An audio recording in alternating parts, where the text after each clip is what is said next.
Alice's Adventures in Wonderland. By Lewis Carroll, 1865. All in the golden afternoon. All in the golden afternoon full leisurely we glide. For both our oars, with little skill, by little arms are plied. While little hands make vain pretense our wanderings to guide.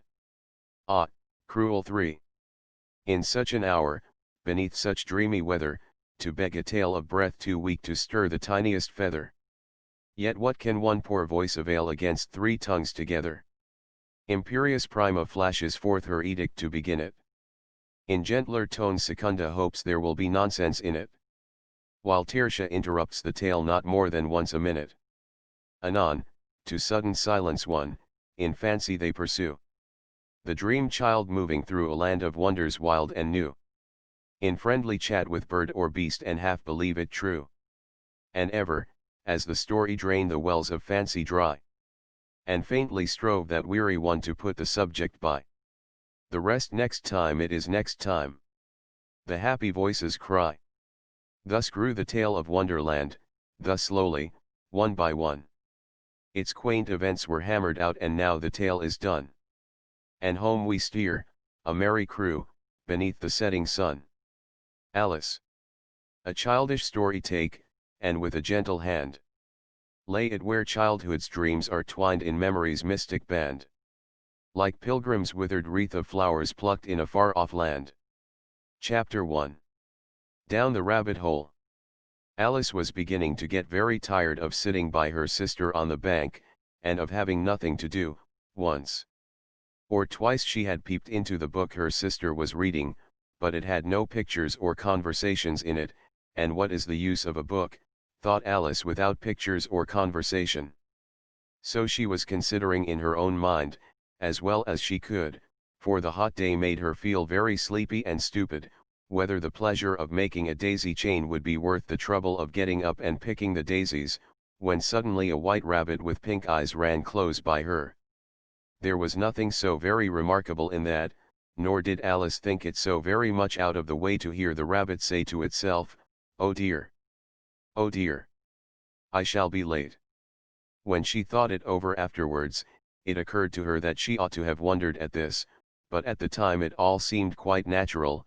But when the rabbit actually took a watch out of its waistcoat pocket, and looked at it, and then hurried on, Alice started to her feet, for it flashed across her mind that she had never before seen a rabbit with either a waistcoat pocket, or a watch to take out of it, and burning with curiosity, she ran across the field after it, and fortunately was just in time to see it pop down a large rabbit hole under the hedge.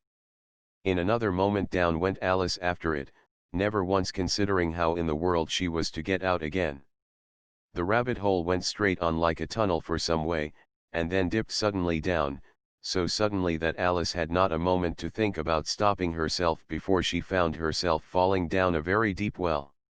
Either the well was very deep, or she fell very slowly, for she had plenty of time as she went down to look about her and to wonder what was going to happen next.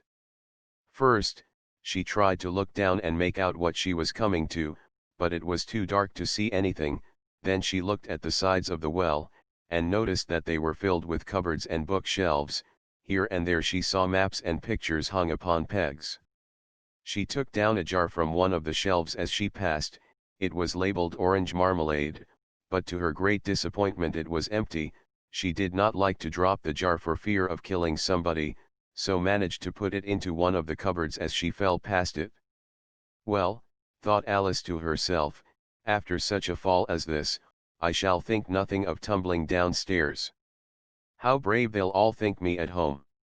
Why, I wouldn't say anything about it, even if I fell off the top of the house.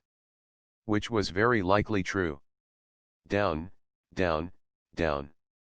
Would the fall never come to an end? I wonder how many miles I've fallen by this time, she said aloud. I must be getting somewhere near the center of the earth. Let me see, that would be 4,000 miles down, I think, for, you see, Alice had learned several things of this sort in her lessons in the schoolroom, and though this was not a very good opportunity for showing off her knowledge, as there was no one to listen to her, Still it was good practice to say it over. Yes, that's about the right distance, but then I wonder what latitude or longitude I've got to. Alice had no idea what latitude was, or longitude either, but thought they were nice grand words to say. Presently she began again. I wonder if I shall fall right through the earth. How funny it'll seem to come out among the people that walk with their heads downward. The antipathies, I think. She was rather glad there was no one listening, this time, as it didn't sound at all the right word, but I shall have to ask them what the name of the country is, you know. Please, ma'am, is this New Zealand or Australia? And she tried to curtsy as she spoke, fancy curtsying as you're falling through the air. Do you think you could manage it?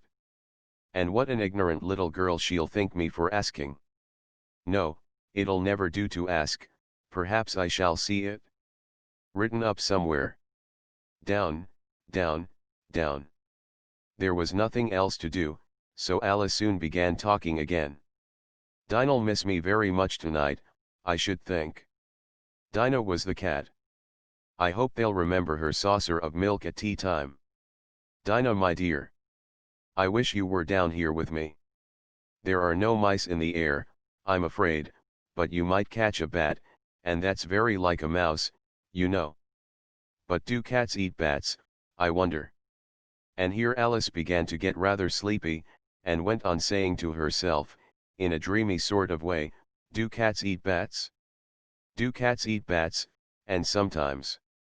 Do bats eat cats? For, you see, as she couldn't answer either question, it didn't much matter which way she put it.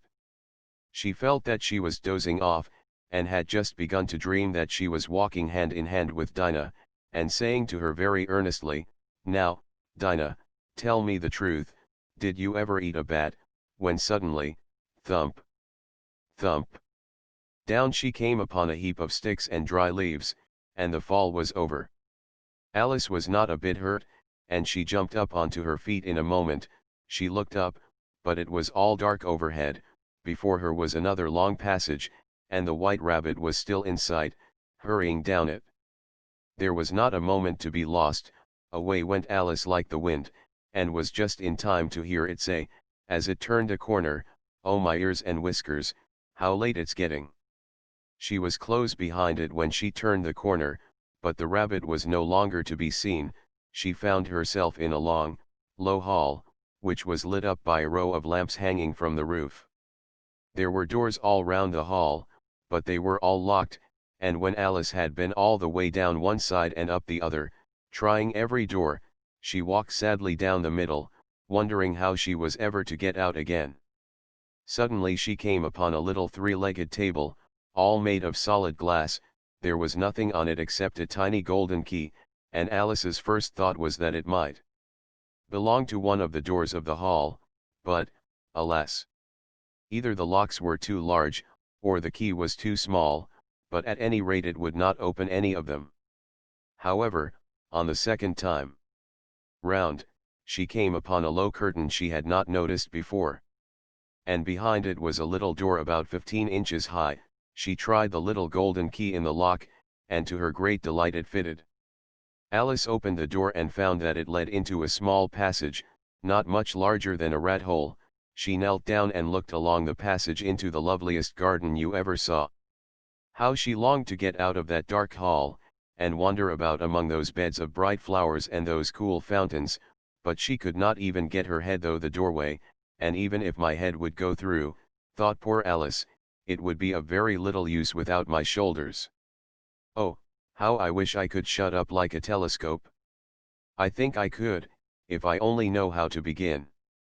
For, you see, so many out-of-the-way things had happened lately, that Alice had begun to think that very few things indeed were really impossible.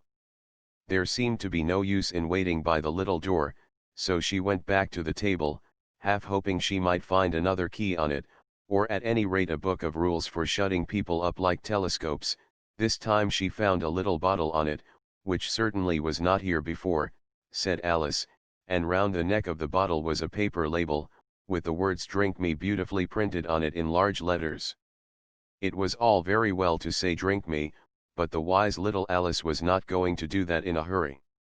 "No, I'll look first," she said, "and see whether it's marked poison or not," for she had read several nice little histories about children who had got burnt, and eaten up by wild beasts and other unpleasant things, all because they would not remember the simple rules their friends had taught them, such as that a red-hot poker will burn you if you hold it too long, and that if you cut your finger very deeply with a knife, it usually bleeds, and she had never forgotten that, if you drink much from a bottle marked poison, it is almost certain to disagree with you, sooner or later.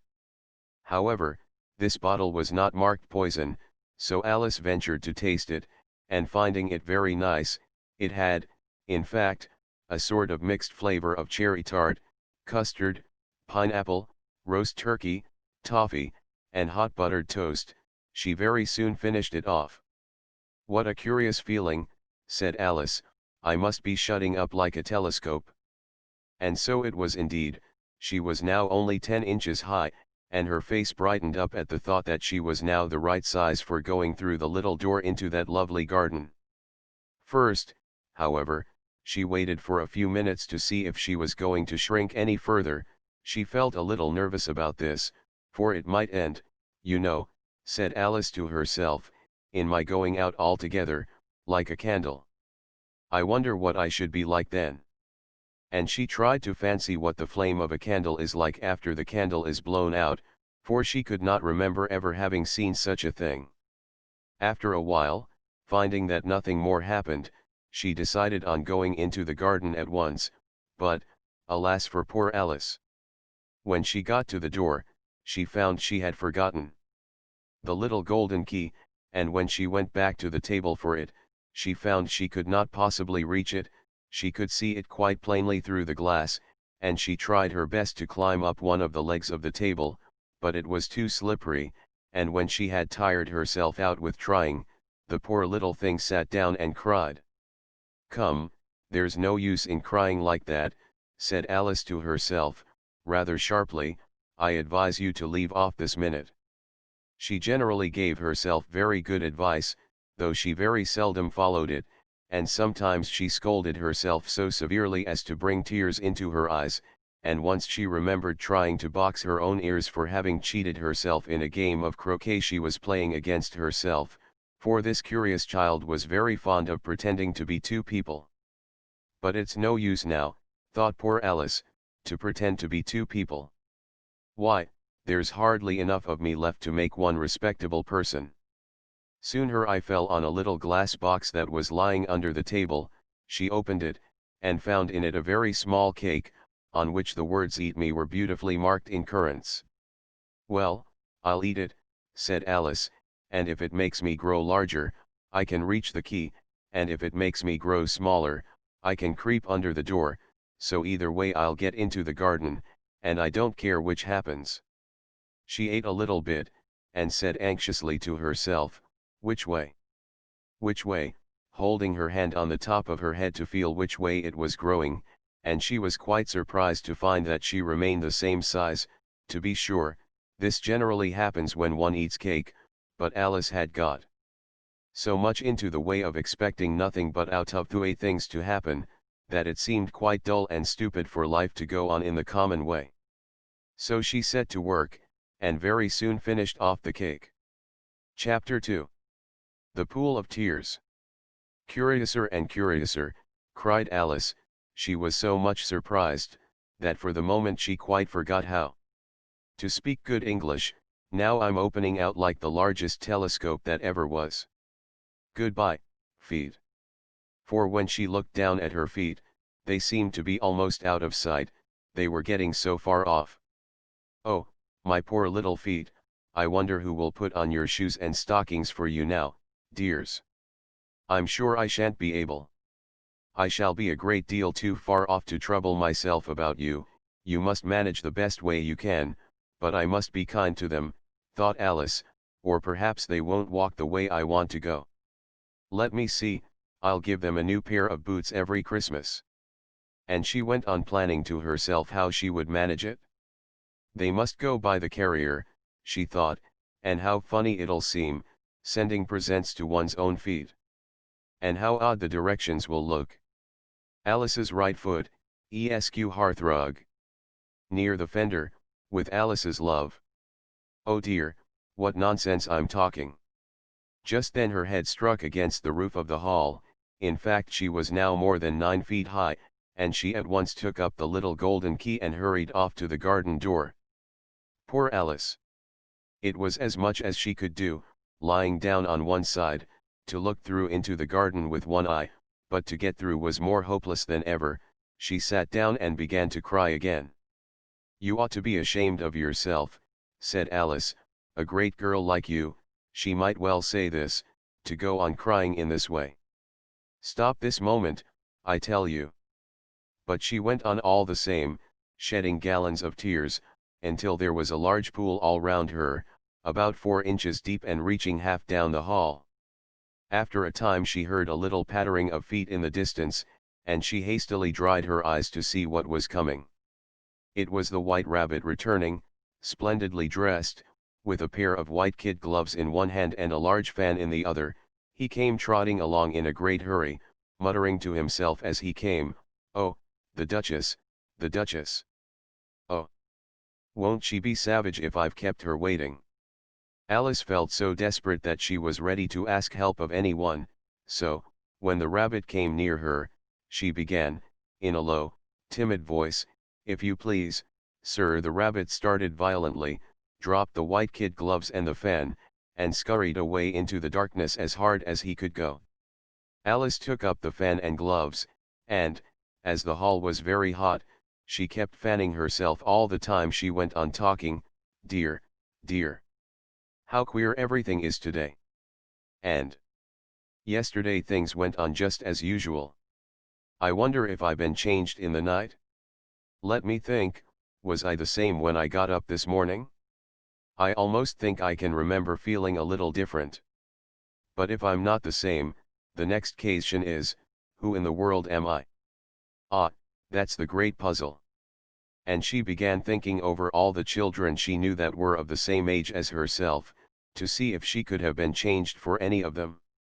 "I'm sure I'm not Ada," she said, "for her hair goes in such long ringlets, and mine doesn't go in ringlets at all, and I'm sure I can't be Mabel, for I know all sorts of things, and she, oh, she knows such a very little. Besides, she's she, and I'm I, and oh dear, how puzzling it all is. I'll try if I know all the things I used to know. Let me see, 4 times 5 is 12, and 4 times 6 is 13, and 4 times 7 is, oh dear. I shall never get to 20 at that rate. However, the multiplication table doesn't signify, let's try geography. London is the capital of Paris, and Paris is the capital of Rome, and Rome, no, that's all wrong, I'm certain. I must have been changed for Mabel. I'll try and say how doth the little," and she crossed her hands on her lap as if she were saying lessons, and began to repeat it, but her voice sounded hoarse and strange, and the words did not come the same as they used to do. "How doth the little crocodile improve his shining tail, and pour the waters of the Nile on every golden scale? How cheerfully he seems to grin, how neatly spread his claws, and welcome little fishes in with gently smiling jaws." "I'm sure those are not the right words," said poor Alice, and her eyes filled with tears again as she went on, "I must be Mabel after all, and I shall have to go and live in that poky little house, and have next to no toys to play with, and oh, ever so many lessons to learn. No, I've made up my mind about it, if I'm Mabel, I'll stay down here. It'll be no use their putting their heads down and saying come up again, dear. I shall only look up and say who am I then? Tell me that first, and then, if I like being that person, I'll come up, if not, I'll stay down here till I'm somebody else. But, oh dear," cried Alice, with a sudden burst of tears, "I do wish they would put their heads down. I am so very tired of being all alone here." As she said this she looked down at her hands, and was surprised to see that she had put on one of the rabbit's little white kid gloves while she was talking. "How can I have done that?" she thought. "I must be growing small again." She got up and went to the table to measure herself by it, and found that, as nearly as she could guess, she was now about 2 feet high, and was going on shrinking rapidly. She soon found out that the cause of this was the fan she was holding, and she dropped it hastily, just in time to avoid shrinking away altogether. "That was a narrow escape," said Alice, a good deal frightened at the sudden change, but very glad to find herself still in existence. "And now for the garden," and she ran with all speed back to the little door, but, alas! The little door was shut again, and the little golden key was lying on the glass table as before. "And things are worse than ever," thought the poor child, "for I never was so small as this before, never. And I declare it's too bad, that it is." As she said these words her foot slipped, and in another moment, splash! She was up to her chin in salt water. Her first idea was that she had somehow fallen into the sea, and in that case I can go back by railway, she said to herself. Alice had been to the seaside once in her life, and had come to the general conclusion, that wherever you go to on the English coast you find a number of bathing machines in the sea, some children digging in the sand with wooden spades, then a row of lodging houses, and behind them a railway station. However, she soon made out that she was in the pool of tears which she had wept when she was 9 feet high. "I wish I hadn't cried so much," said Alice, as she swam about, trying to find her way out. "I shall be punished for it now, I suppose, by being drowned in my own tears. That will be a queer thing, to be sure. However, everything is queer today." Just then she heard something splashing about in the pool a little way off, and she swam nearer to make out what it was. At first she thought it must be a walrus or hippopotamus, but then she remembered how small she was now, and she soon made out that it was only a mouse that had slipped in like herself. Would it be of any use, now, thought Alice, to speak to this mouse? Everything is so out of the way down here, that I should think very likely it can talk. At any rate, there's no harm in trying. So she began, "Oh mouse, do you know the way out of this pool? I am very tired of swimming about here, oh mouse." Alice thought this must be the right way of speaking to a mouse. She had never done such a thing before, but she remembered having seen in her brother's Latin grammar, "A mouse of a mouse to a mouse oh mouse." The mouse looked at her rather inquisitively, and seemed to her to wink with one of its little eyes, but it said nothing. "Perhaps it doesn't understand English," thought Alice. "I dare say it's a French mouse, come over with William the Conqueror." For, with all her knowledge of history, Alice had no very clear notion how long ago anything had happened. So she began again, "Ouest ma chat," which was the first sentence in her French lesson book. The mouse gave a sudden leap out of the water, and seemed to quiver all over with fright. "Oh, I beg your pardon," cried Alice hastily, afraid that she had hurt the poor animal's feelings. "I quite forgot you didn't like cats." "Not like cats," cried the mouse, in a shrill, passionate voice. "Would you like cats if you were me?" "Well, perhaps not," said Alice in a soothing tone, "don't be angry about it. And yet I wish I could show you our cat Dinah. I think you'd take a fancy to cats if you could only see her. She is such a dear quiet thing," Alice went on, half to herself, as she swam lazily about in the pool, "and she sits purring so nicely by the fire, licking her paws and washing her face, and she is such a nice soft thing to nurse, and she's such a capital one for catching mice." "Oh, I beg your pardon," cried Alice again, for this time the mouse was bristling all over, and she felt certain it must be really offended. "We won't talk about her any more if you'd rather not." "We indeed," cried the mouse, who was trembling down to the end of his tail. "As if I would talk on such a subject. Our family always hated cats, nasty, low, vulgar things. Don't let me hear the name again." "I won't indeed," said Alice, in a great hurry to change the subject of conversation. Are you fond of dogs?" The mouse did not answer, so Alice went on eagerly, "There is such a nice little dog near our house I should like to show you. A little bright-eyed terrier, you know, with Such long curly brown hair.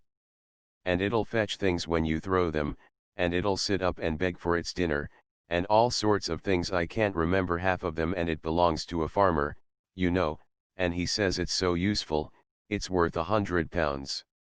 He says it kills all the rats, and oh dear, cried Alice in a sorrowful tone, I'm afraid I've offended it again.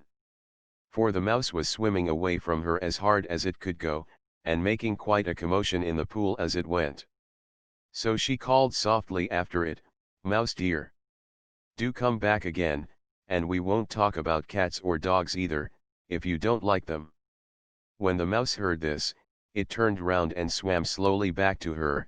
Its face was quite pale, with passion, Alice thought, and it said in a low trembling voice, let us get to the shore, and then I'll tell you my history.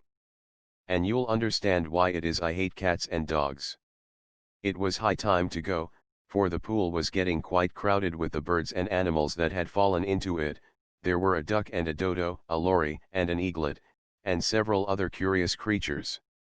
Alice led the way, and the whole party swam to the shore. Chapter 3. A Caucus Race and a Long Tail.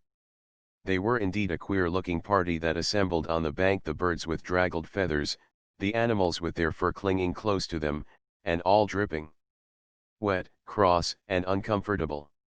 The first question of course was, how to get dry again. They had a consultation about this, and after a few minutes it seemed quite natural to Alice to find herself talking familiarly with them, as if she had known them all her life. Indeed, she had quite a long argument with the lory, who at last turned sulky, and would only say, I am older than you, and must know better, and this Alice would not allow without knowing how old it was, and, as the lory positively refused to tell its age, there was no more to be said. At last the mouse, who seemed to be a person of authority among them, called out, sit down, all of you, and listen to me. I'll soon make you dry enough. They all sat down at once, in a large ring, with the mouse in the middle. Alice kept her eyes anxiously fixed on it, for she felt sure she would catch a bad cold if she did not get dry very soon. Ahem, said the mouse with an important air, are you all ready? This is the driest thing I know. Silence all round. If you please. William the Conqueror, whose cause was favored by the Pope, was soon submitted to by the English, who wanted leaders, and had been of late much accustomed to usurpation and conquest. Edwin and Morcar, the Earls of Mercia and Northumbria. Ugh, said the lory, with a shiver. I beg your pardon, said the mouse, frowning, but very politely, did you speak? Not I, said the lory hastily. I thought you did, said the mouse. I proceed. Edwin and Morcar, the Earls of Mercia and Northumbria, declared for him, and even Stigand, the patriotic Archbishop of Canterbury, found it advisable. Found what? Said the duck. Found it, the mouse replied rather crossly, of course you know what it means.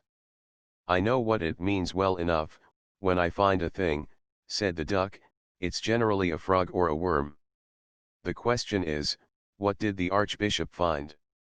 The mouse did not notice this question, but hurriedly went on, found it advisable to go with Edgar Atheling to meet William and offer him the crown. William's conduct at first was moderate. But the insolence of his Normans. How are you getting on now, my dear? It continued, turning to Alice as it spoke. As wet as ever, said Alice in a melancholy tone, it doesn't seem to dry me at all. In that case, said the dodo solemnly, rising to its feet, I move that the meeting adjourn, for the immediate adoption of more energetic remedies. Speak English, said the eaglet. I don't know the meaning of half those long words, and, what's more, I don't believe you do either. And the eaglet bent down its head to hide a smile. Some of the other birds tittered audibly. What I was going to say, said the dodo in an offended tone, was, that the best thing to get us dry would be a caucus race. What is a caucus race? Said Alice, not that she wanted much to know, but the dodo had paused as if it thought that somebody ought to speak, and no one else seemed inclined to say anything. "Why," said the dodo, "the best way to explain it is to do it. And, as you might like to try the thing yourself, some winter day, I will tell you how the dodo managed it. First it marked out a race course, in a sort of circle, the exact shape doesn't matter, it said, and then all the party were placed along the course, here and there. There was no 1, 2, 3, and away, but they began running when they liked, and left off when they liked, so that it was not easy to know when the race was over. However, when they had been running half an hour or so, and were quite dry again, the dodo suddenly called out, 'The race is over,' and they all crowded round it, panting, and asking, 'But who has won?'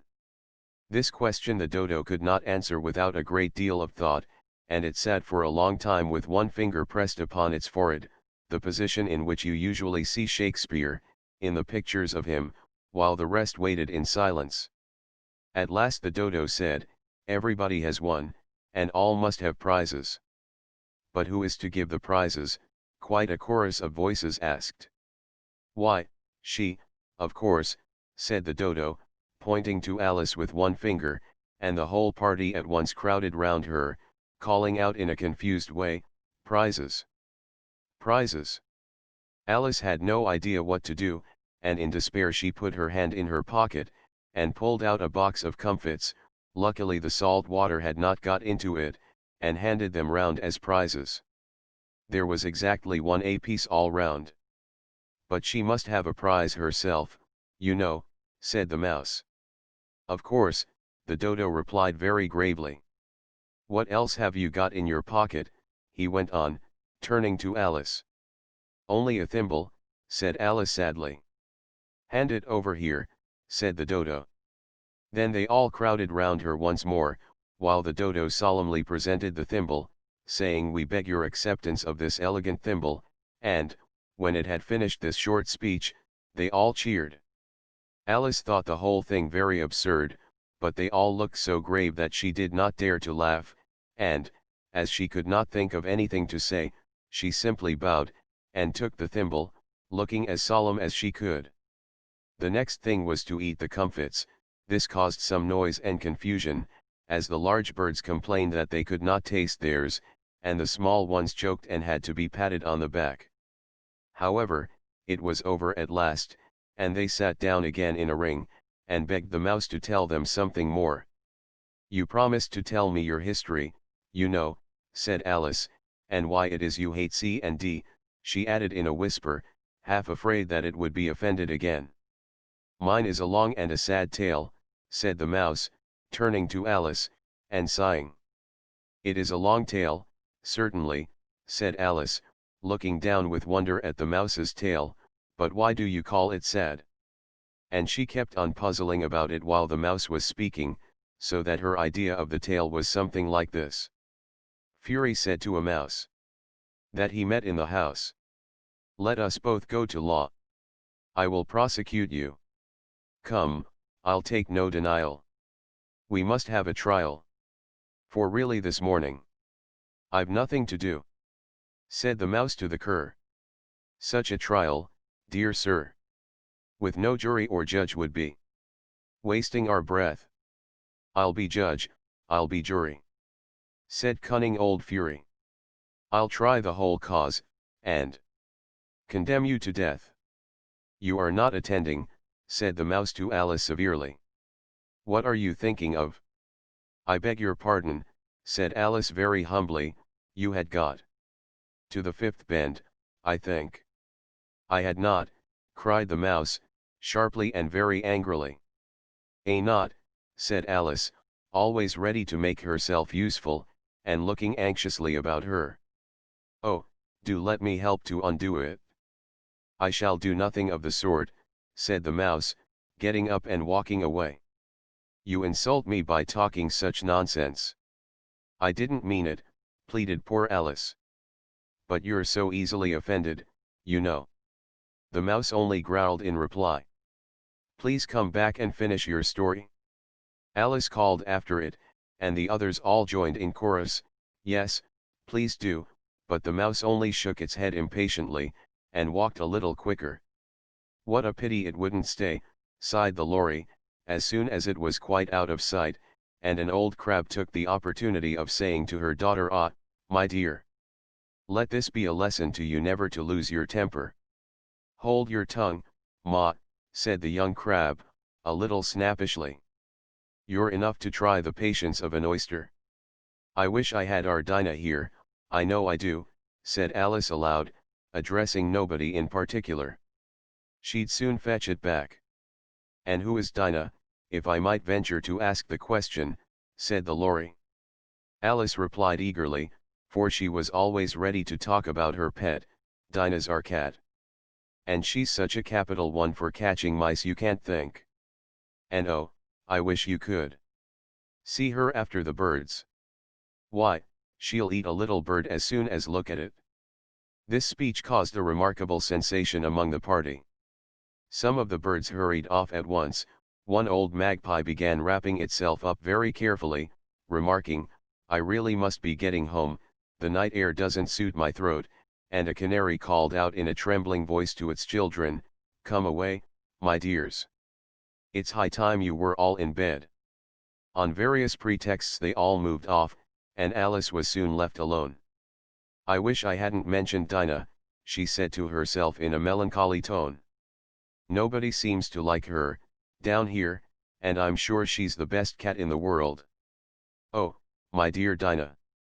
I wonder if I shall ever see you any more." And here poor Alice began to cry again, for she felt very lonely and low-spirited. In a little while, however, she again heard a little pattering of footsteps in the distance, and she looked up eagerly, half hoping that the mouse had changed his mind, and was coming back to finish his story. Chapter 4. The Rabbit Sends in a Little Bill. It was the White Rabbit, trotting slowly back again, and looking anxiously about as it went, as if it had lost something, and she heard it muttering to itself, "The Duchess! The Duchess! Oh my dear paws! Oh my fur and whiskers! She'll get me executed, as sure as ferrets are ferrets. Where can I have dropped them, I wonder?" Alice guessed in a moment that it was looking for the fan and the pair of white kid gloves, and she very good-naturedly began hunting about for them, but they were nowhere to be seen. Everything seemed to have changed since her swim in the pool, and the great hall, with the glass table and the little door, had vanished completely.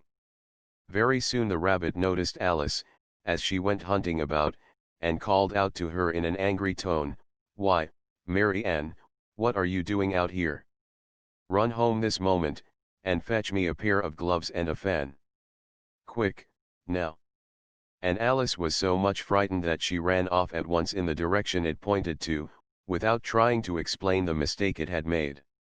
"He took me for his housemaid," she said to herself as she ran. "How surprised he'll be when he finds out who I am. But I'd better take him his fan and gloves, that is, if I can find them." As she said this, she came upon a neat little house, on the door of which was a bright brass plate with the name W. Rabbit engraved upon it. She went in without knocking, and hurried upstairs, in great fear lest she should meet the real Mary Ann, and be turned out of the house before she had found the fan and gloves. "How queer it seems," Alice said to herself, "to be going messages for a rabbit. I suppose Dinah'll be sending me on messages next." And she began fancying the sort of thing that would happen. "Miss Alice, come here directly, and get ready for your walk. Coming in a minute, nurse. But I've got to see that the mouse doesn't get out. Only I don't think," Alice went on, "that they'd let Dinah stop in the house if it began ordering people about like that." By this time she had found her way into a tidy little room with a table in the window, and on it, as she had hoped, a fan and 2 or 3 pairs of tiny white kid gloves. She took up the fan and a pair of the gloves, and was just going to leave the room, when her eye fell upon a little bottle that stood near the looking glass. There was no label this time with the words "Drink me," but nevertheless she uncorked it and put it to her lips. "I know something interesting is sure to happen," she said to herself, "whenever I eat or drink anything, so I'll just see what this bottle does. I do hope it'll make me grow large again, for really I'm quite tired of being such a tiny little thing." It did so indeed, and much sooner than she had expected. Before she had drunk half the bottle, she found her head pressing against the ceiling, and had to stoop to save her neck from being broken. She hastily put down the bottle, saying to herself, "That's quite enough, I hope I shan't grow any more as it is, I can't get out at the door, I do wish I hadn't drunk quite so much." Alas! It was too late to wish that. She went on growing, and growing, and very soon had to kneel down on the floor. In another minute there was not even room for this, and she tried the effect of lying down with one elbow against the door, and the other arm curled round her head. Still she went on growing, and, as a last resource, she put one arm out of the window, and one foot up the chimney, and said to herself, "Now I can do no more, whatever happens. What will become of me?" Luckily for Alice, the little magic bottle had now had its full effect, and she grew no larger. Still it was very uncomfortable, and, as there seemed to be no sort of chance of her ever getting out of the room again, no wonder she felt unhappy. It was much pleasanter at home, thought poor Alice, when one wasn't always growing larger and smaller, and being ordered about by mice and rabbits. "I almost wish I hadn't gone down that rabbit hole, and yet it's rather curious, you know, this sort of life. I do wonder what can have happened to me. When I used to read fairy tales, I fancied that kind of thing never happened, and now here I am in the middle of one. There ought to be a book written about me, that there ought. And when I grow up, I'll write one, but I'm grown up now," she added in a sorrowful tone. "At least there's no room to grow up any more here. But then," thought Alice, "shall I never get any older than I am now? That'll be a comfort, one way never to be an old woman, but then always to have lessons to learn. Oh, I shouldn't like that." "Oh, you foolish Alice," she answered herself. "How can you learn lessons in here? Why, there's hardly room for you, and no room at all for any lesson books." And so she went on, taking first one side and then the other, and making quite a conversation of it altogether. But after a few minutes she heard a voice outside, and stopped to listen. "Mary Ann! Mary Ann!" said the voice. "Fetch me my gloves this moment." Then came a little pattering of feet on the stairs. Alice knew it was the rabbit coming to look for her, and she trembled till she shook the house, quite forgetting that she was now about 1,000 times as large as the rabbit, and had no reason to be afraid of it. Presently the rabbit came up to the door, and tried to open it, but, as the door opened inwards, and Alice's elbow was pressed hard against it, that attempt proved a failure. Alice heard it say to itself, "Then I'll go round and get in at the window." "That you won't," thought Alice, and, after waiting till she fancied she heard the rabbit just under the window, she suddenly spread out her hand, and made a snatch in the air. She did not get hold of anything, but she heard a little shriek and a fall, and a crash of broken glass, from which she concluded that it was just possible it had fallen into a cucumber frame, or something of the sort. Next came an angry voice, the rabbit's: "Pat! Pat! Where are you?" And then a voice she had never heard before: "Sure then I'm here. Digging for apples, your honor." "Digging for apples, indeed," said the rabbit angrily. "Here. Come and help me out of this." Sounds of more broken glass. "Now tell me, Pat, what's that in the window?" "Sure, it's an arm, your honor." He pronounced it arm. "An arm, you goose. Who ever saw one that size? Why, it fills the whole window." "Sure, it does, your honor, but it's an arm for all that." "Well, it's got no business there, at any rate, go and take it away." There was a long silence after this, and Alice could only hear whispers now and then, such as, "Sure, I don't like it, your honor, at all, at all. Do as I tell you, you coward," and at last she spread out her hand again, and made another snatch in the air.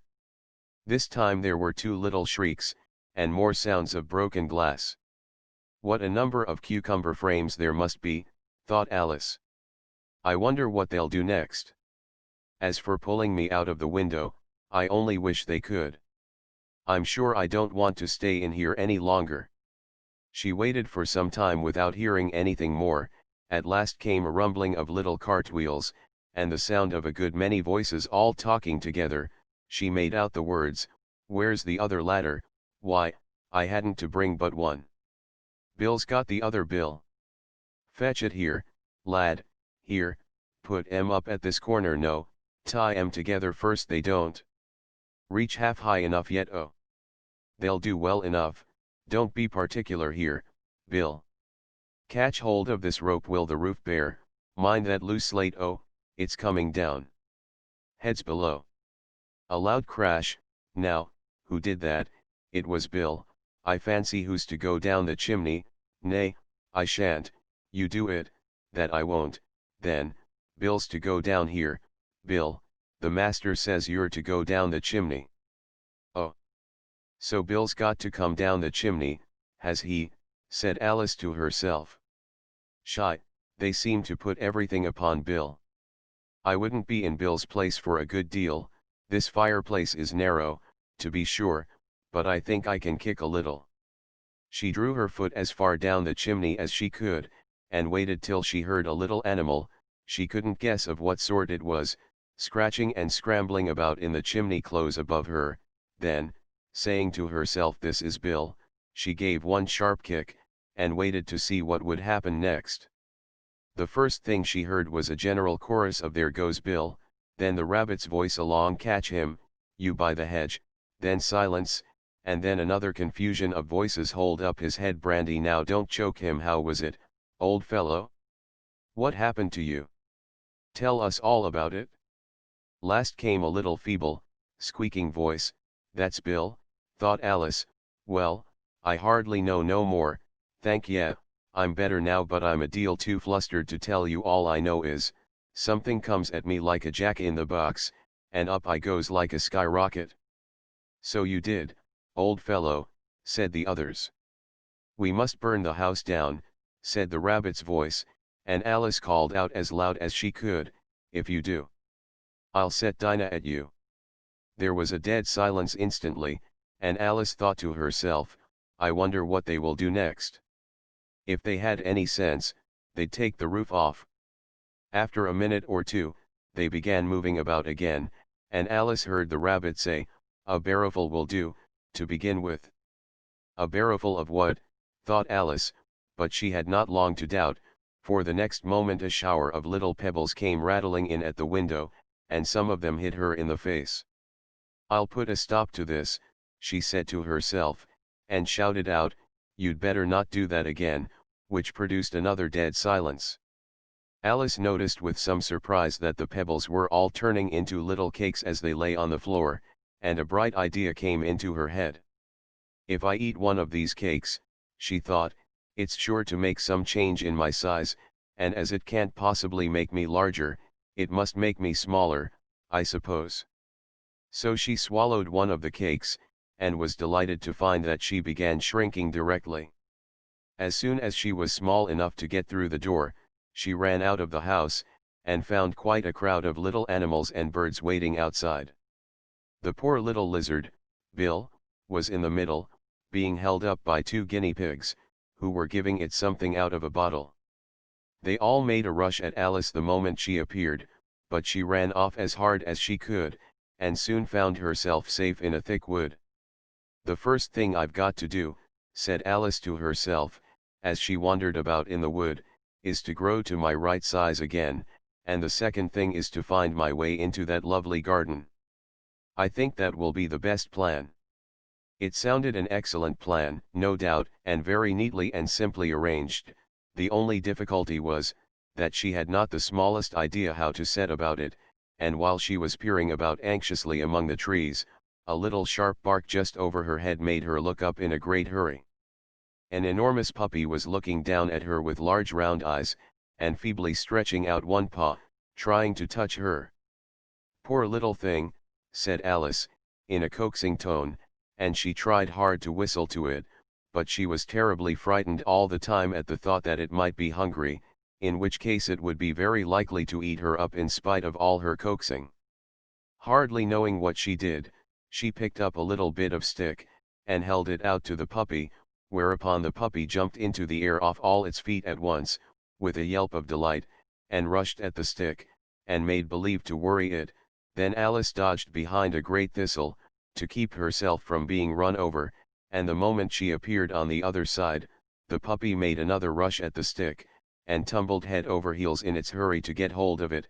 Then Alice, thinking it was very like having a game of play with a cart horse, and expecting every moment to be trampled under its feet, ran round the thistle again. Then the puppy began a series of short charges at the stick, running a very little way forwards each time and a long way back, and barking hoarsely all the while, till at last it sat down a good way off, panting, with its tongue hanging out of its mouth, and its great eyes half shut. This seemed to Alice a good opportunity for making her escape, so she set off at once, and ran till she was quite tired and out of breath, and till the puppy's bark sounded quite faint in the distance. "And yet what a dear little puppy it was," said Alice, as she leant against a buttercup to rest herself, and fanned herself with one of the leaves. "I should have liked teaching it tricks very much, if I'd only been the right size to do it. Oh dear! I'd nearly forgotten that I've got to grow up again. Let me see, how is it to be managed? I suppose I ought to eat or drink something or other, but the great question is, what?" The great question certainly was, what? Alice looked all round her at the flowers and the blades of grass, but she did not see anything that looked like the right thing to eat or drink under the circumstances. There was a large mushroom growing near her, about the same height as herself, and when she had looked under it, and on both sides of it, and behind it, it occurred to her that she might as well look and see what was on the top of it. She stretched herself up on tiptoe, and peeped over the edge of the mushroom, and her eyes immediately met those of a large caterpillar, that was sitting on the top with its arms folded, quietly smoking a long hookah, and taking not the smallest notice of her or of anything else. Chapter 5. Advice from a Caterpillar. The caterpillar and Alice looked at each other for some time in silence. At last the caterpillar took the hookah out of its mouth, and addressed her in a languid, sleepy voice. "Who are you?" said the caterpillar. This was not an encouraging opening for a conversation. Alice replied, rather shyly, I hardly know, sir. Just at present at least I know who I was when I got up this morning, but I think I must have been changed several times since then." "What do you mean by that?" said the caterpillar sternly. "Explain yourself." "I can't explain myself, I'm afraid, sir," said Alice, "because I'm not myself, you see." "I don't see," said the caterpillar. "I'm afraid I can't put it more clearly," Alice replied very politely, "for I can't understand it myself to begin with, and being so many different sizes in a day is very confusing." "It isn't," said the caterpillar. "Well, perhaps you haven't found it so yet," said Alice, "but when you have to turn into a chrysalis you will some day, you know, and then after that into a butterfly. I should think you'll feel it a little queer, won't you?" "Not a bit," said the caterpillar. "Well, perhaps your feelings may be different," said Alice. "All I know is, it would feel very queer to me." "You," said the caterpillar contemptuously. "Who are you?"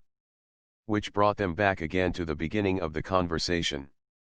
Alice felt a little irritated at the caterpillar's making such very short remarks, and she drew herself up and said, very gravely, "I think, you ought to tell me who you are, first." "Why?" said the caterpillar. Here was another puzzling question, and as Alice could not think of any good reason, and as the caterpillar seemed to be in a very unpleasant state of mind, she turned away. "Come back," the caterpillar called after her. "I've something important to say." This sounded promising, certainly. Alice turned and came back again. "Keep your temper," said the caterpillar. "Is that all?" said Alice, swallowing down her anger as well as she could. "No," said the caterpillar. Alice thought she might as well wait, as she had nothing else to do, and perhaps after all it might tell her something worth hearing. For some minutes it puffed away without speaking, but at last it unfolded its arms, took the hookah out of its mouth again, and said, "So you think you're changed, do you?" "I'm afraid I am, sir," said Alice. "I can't remember things as I used, and I don't keep the same size for 10 minutes together." "Can't remember what things?" said the caterpillar. "Well, I've tried to say how doth the little busy bee, but it all came different," Alice replied in a very melancholy voice. "Repeat, you are old, Father William," said the caterpillar. Alice folded her hands, and began. "You are old, Father William," the young man said, "and your hair has become very white. And yet you incessantly stand on your head. Do you think, at your age, it is right?" "In my youth," Father William replied to his son, "I feared it might injure the brain. But, now that I'm perfectly sure I have none, why, I do it again and again." "You are old," said the youth, "as I mentioned before, and have grown most uncommonly fat. Yet you turned a back somersault in at the door. Pray, what is the reason of that?" "In my youth," said the sage, as he shook his grey locks, "I kept all my limbs very supple. By the use of this ointment 1 shilling the box, allow me to sell you a couple." "You are old," said the youth, "and your jaws are too weak for anything tougher than suet. Yet you finished the goose, with the bones and the beak. Pray, how did you manage to do it?" "In my youth," said his father, "I took to the law, and argued each case with my wife. And the muscular strength, which it gave to my jaw, has lasted the rest of my life." "You are old," said the youth, "one would hardly suppose that your eye was as steady as ever. Yet you balanced an eel on the end of your nose. What made you so awfully clever?" "I have answered 3 questions, and that is enough," said his father. "Don't give yourself airs. Do you think I can listen all day to such stuff? Be off, or I'll kick you downstairs." "That is not said right," said the caterpillar. "Not quite right, I'm afraid," said Alice, timidly. "Some of the words have got altered." "It is wrong from beginning to end," said the caterpillar decidedly, and there was silence for some minutes. The caterpillar was the first to speak. "What size do you want to be?" it asked. "Oh, I'm not particular as to size," Alice hastily replied. "Only one doesn't like changing so often, you know." "I don't know," said the caterpillar. Alice said nothing. She had never been so much contradicted in her life before, and she felt that she was losing her temper. "Are you content now?" said the caterpillar. "Well, I should like to be a little larger, sir, if you wouldn't mind," said Alice. 3 inches is such a wretched height to be." "It is a very good height indeed," said the caterpillar angrily, rearing itself upright as it spoke. "It was exactly 3 inches high." "But I'm not used to it," pleaded poor Alice in a piteous tone. And she thought of herself, "I wish the creatures wouldn't be so easily offended." "You'll get used to it in time," said the caterpillar, and it put the hookah into its mouth and began smoking again. This time Alice waited patiently until it chose to speak again. In a minute or two the caterpillar took the hookah out of its mouth and yawned once or twice, and shook itself. Then it got down off the mushroom, and crawled away in the grass, merely remarking as it went, "One side will make you grow taller, and the other side will make you grow shorter." "One side of what?" "The other side of what?" thought Alice to herself. "Of the mushroom," said the caterpillar, just as if she had asked it aloud, and in another moment it was out of sight. Alice remained looking thoughtfully at the mushroom for a minute, trying to make out which were the 2 sides of it. And as it was perfectly round, she found this a very difficult question. However, at last she stretched her arms round it as far as they would go, and broke off a bit of the edge with each hand. "And now which is which?" she said to herself, and nibbled a little of the right-hand bit to try the effect. The next moment she felt a violent blow underneath her chin. It had struck her foot. She was a good deal frightened by this very sudden change, but she felt that there was no time to be lost, as she was shrinking rapidly, so she set to work at once to eat some of the other bit. Her chin was pressed so closely against her foot, that there was hardly room to open her mouth, but she did it at last, and managed to swallow a morsel of the left-hand bit. "Come, my head's free at last," said Alice in a tone of delight, which changed into alarm in another moment, when she found that her shoulders were nowhere to be found. All she could see, when she looked down, was an immense length of neck, which seemed to rise like a stalk out of a sea of green leaves that lay far below her. "What can all that green stuff be?" said Alice. "And where have my shoulders got to? And oh, my poor hands, how is it I can't see you?" She was moving them about as she spoke, but no result seemed to follow, except a little shaking among the distant green leaves. As there seemed to be no chance of getting her hands up to her head, she tried to get her head down to them, and was delighted to find that her neck would bend about easily in any direction, like a serpent. She had just succeeded in curving it down into a graceful zigzag, and was going to dive in among the leaves, which she found to be nothing but the tops of the trees under which she had been wandering, when a sharp hiss made her draw back in a hurry. A large pigeon had flown into her face, and was beating her violently with its wings. "Serpent!" screamed the pigeon. "I'm not a serpent," said Alice indignantly. "Let me alone." "Serpent, I say again," repeated the pigeon, but in a more subdued tone, and added with a kind of sob, "I've tried every way, and nothing seems to suit them." "I haven't the least idea what you're talking about," said Alice. "I've tried the roots of trees, and I've tried banks, and I've tried hedges," the pigeon went on, without attending to her, "but those serpents, there's no pleasing them." Alice was more and more puzzled, but she thought there was no use in saying anything more till the pigeon had finished. "As if it wasn't trouble enough hatching the eggs," said the pigeon, "but I must be on the lookout for serpents night and day. Why, I haven't had a wink of sleep these 3 weeks." "I'm very sorry you've been annoyed," said Alice, who was beginning to see its meaning. "And just as I'd taken the highest tree in the wood," continued the pigeon, raising its voice to a shriek, "and just as I was thinking I should be free of them at last, they must needs come wriggling down from the sky. Ugh, serpent!" "But I'm not a serpent, I tell you," said Alice. I may. "Well, what are you?" said the pigeon. "I can see you're trying to invent something." I'm a little girl," said Alice, rather doubtfully, as she remembered the number of changes she had gone through that day. "A likely story indeed," said the pigeon in a tone of the deepest contempt. "I've seen a good many little girls in my time, but never one with such a neck as that.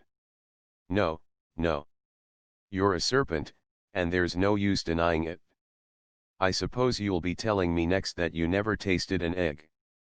"I have tasted eggs, certainly," said Alice, who was a very truthful child, "but little girls eat eggs quite as much as serpents do, you know." "I don't believe it," said the pigeon, "but if they do, why then they're a kind of serpent, that's all I can say."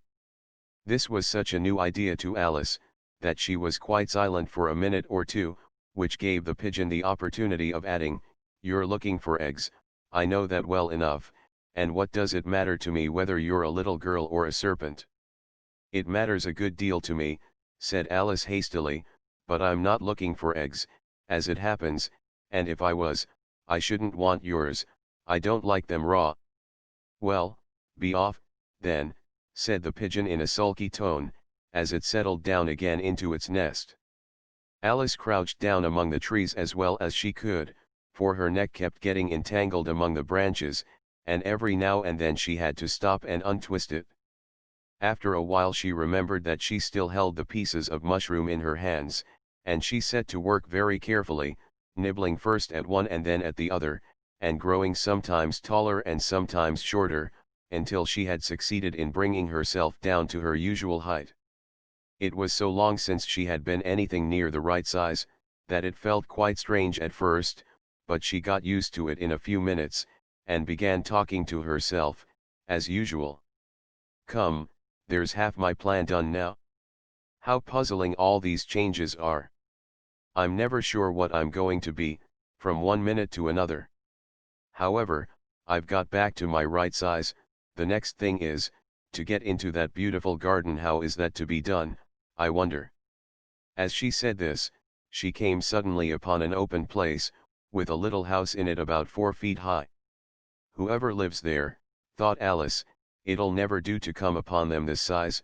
Why, I should frighten them out of their wits. So she began nibbling at the right-hand bit again, and did not venture to go near the house till she had brought herself down to 9 inches high.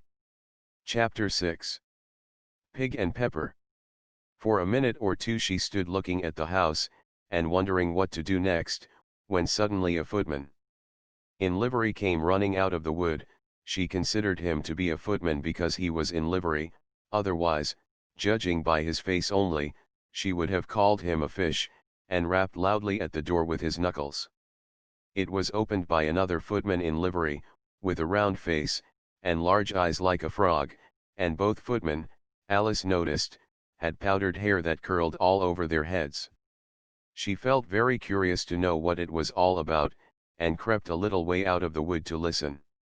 The fish footman began by producing from under his arm a great letter, nearly as large as himself, and this he handed over to the other, saying, in a solemn tone, "For the Duchess. An invitation from the Queen to play croquet." The frog footman repeated, in the same solemn tone, only changing the order of the words a little, "From the Queen. An invitation for the Duchess to play croquet." Then they both bowed low, and their curls got entangled together. Alice laughed so much at this, that she had to run back into the wood for fear of their hearing her, and when she next peeped out the fish footman was gone, and the other was sitting on the ground near the door, staring stupidly up into the sky. Alice went timidly up to the door, and knocked.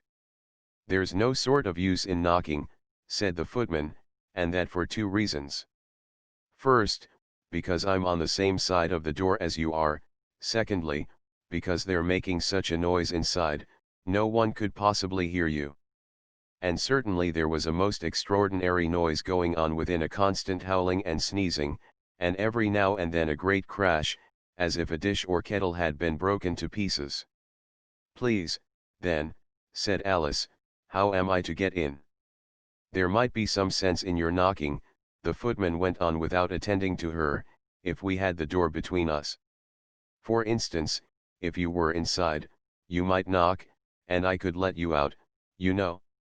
He was looking up into the sky all the time he was speaking, and this Alice thought decidedly uncivil. "But perhaps he can't help it," she said to herself, "his eyes are so very nearly at the top of his head. But at any rate he might answer questions. How am I to get in?" she repeated, aloud. "I shall sit here," the footman remarked, "till tomorrow." At this moment the door of the house opened, and a large plate came skimming out, straight at the footman's head. It just grazed his nose, and broke to pieces against one of the trees behind him. "Or next day, maybe," the footman continued in the same tone, exactly as if nothing had happened. "How am I to get in?" asked Alice again, in a louder tone. "Are you to get in at all?" said the footman. "That's the first question, you know." It was, no doubt, only Alice did not like to be told so. "It's really dreadful," she muttered to herself, "the way all the creatures argue. It's enough to drive one crazy." The footman seemed to think this a good opportunity for repeating his remark, with variations. "I shall sit here," he said, "on and off, for days and days." "But what am I to do?" said Alice. "Anything you like," said the footman, and began whistling. "Oh, there's no use in talking to him," said Alice desperately, "he's perfectly idiotic." And she opened the door and went in. The door led right into a large kitchen, which was full of smoke from one end to the other. The Duchess was sitting on a 3-legged stool in the middle, nursing a baby. The cook was leaning over the fire, stirring a large cauldron which seemed to be full of soup. "There's certainly too much pepper in that soup," Alice said to herself, as well as she could for sneezing. There was certainly too much of it in the air. Even the Duchess sneezed occasionally, and as for the baby, it was sneezing and howling alternately without a moment's pause. The only things in the kitchen that did not sneeze, were the cook, and a large cat which was sitting on the hearth and grinning from ear to ear. "Please would you tell me," said Alice, a little timidly, for she was not quite sure whether it was good manners for her to speak first, "why your cat grins like that?" "It's a Cheshire cat," said the Duchess, "and that's why." "Pig." She said the last word with such sudden violence that Alice quite jumped, but she saw in another moment that it was addressed to the baby, and not to her, so she took courage, and went on again. "I didn't know that Cheshire cats always grinned, in fact, I didn't know that cats could grin." "They all can," said the Duchess, "and most of 'em do." "I don't know of any that do," Alice said very politely, feeling quite pleased to have got into a conversation. "You don't know much," said the Duchess, "and that's a fact." Alice did not at all like the tone of this remark, and thought it would be as well to introduce some other subject of conversation. While she was trying to fix on one, the cook took the cauldron of soup off the fire, and at once set to work throwing everything within her reach at the Duchess and the baby. The fire irons came first, then followed a shower of saucepans, plates, and dishes. The Duchess took no notice of them even when they hit her, and the baby was howling so much already, that it was quite impossible to say whether the blows hurt it or not. "Oh, please mind what you're doing," cried Alice, jumping up and down in an agony of terror. "Oh, there goes his precious nose," as an unusually large saucepan flew close by it, and very nearly carried it off. "If everybody minded their own business," the Duchess said in a hoarse growl, "the world would go round a deal faster than it does." "Which would not be an advantage," said Alice, who felt very glad to get an opportunity of showing off a little of her knowledge. "Just think of what work it would make with the day and night. You see, the earth takes 24 hours to turn round on its axis." "Talking of axes," said the Duchess, "chop off her head."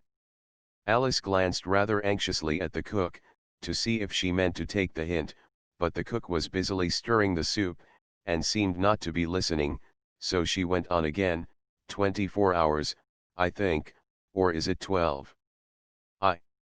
"Oh, don't bother me," said the Duchess, "I never could abide figures." And with that she began nursing her child again, singing a sort of lullaby to it as she did so, and giving it a violent shake at the end of every line. "Speak roughly to your little boy, and beat him when he sneezes. He only does it to annoy, because he knows it teases." Chorus. In which the cook and the baby joined wow, wow, wow, while the Duchess sang the second verse of the song. She kept tossing the baby violently up and down, and the poor little thing howled so, that Alice could hardly hear the words. "I speak severely to my boy, I beat him when he sneezes, for he can thoroughly enjoy the pepper when he pleases." Chorus. Wow, wow, wow. "Here, you may nurse it a bit, if you like," the Duchess said to Alice, flinging the baby at her as she spoke. "I must go and get ready to play croquet with the Queen," and she hurried out of the room. The cook threw a frying pan after her as she went out, but it just missed her. Alice caught the baby with some difficulty, as it was a queer-shaped little creature, and held out its arms and legs in all directions, just like a starfish, thought Alice. The poor little thing was snorting like a steam engine when she caught it, and kept doubling itself up and straightening itself out again, so that altogether, for the first minute or two, it was as much as she could do to hold it. As soon as she had made out the proper way of nursing it, which was to twist it up into a sort of knot, and then keep tight hold of its right ear and left foot, so as to prevent its undoing itself, she carried it out into the open air. "If I don't take this child away with me," thought Alice, "they're sure to kill it in a day or two, wouldn't it be murder to leave it behind?" She said the last words out loud, and the little thing grunted in reply. It had left off sneezing by this time.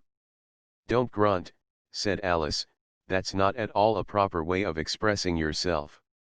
The baby grunted again, and Alice looked very anxiously into its face to see what was the matter with it. There could be no doubt that it had a very turn-up nose, much more like a snout than a real nose, also its eyes were getting extremely small for a baby. Altogether Alice did not like the look of the thing at all. But perhaps it was only sobbing, she thought, and looked into its eyes again, to see if there were any tears. No, there were no tears. "If you're going to turn into a pig, my dear," said Alice, seriously, "I'll have nothing more to do with you. Mind now."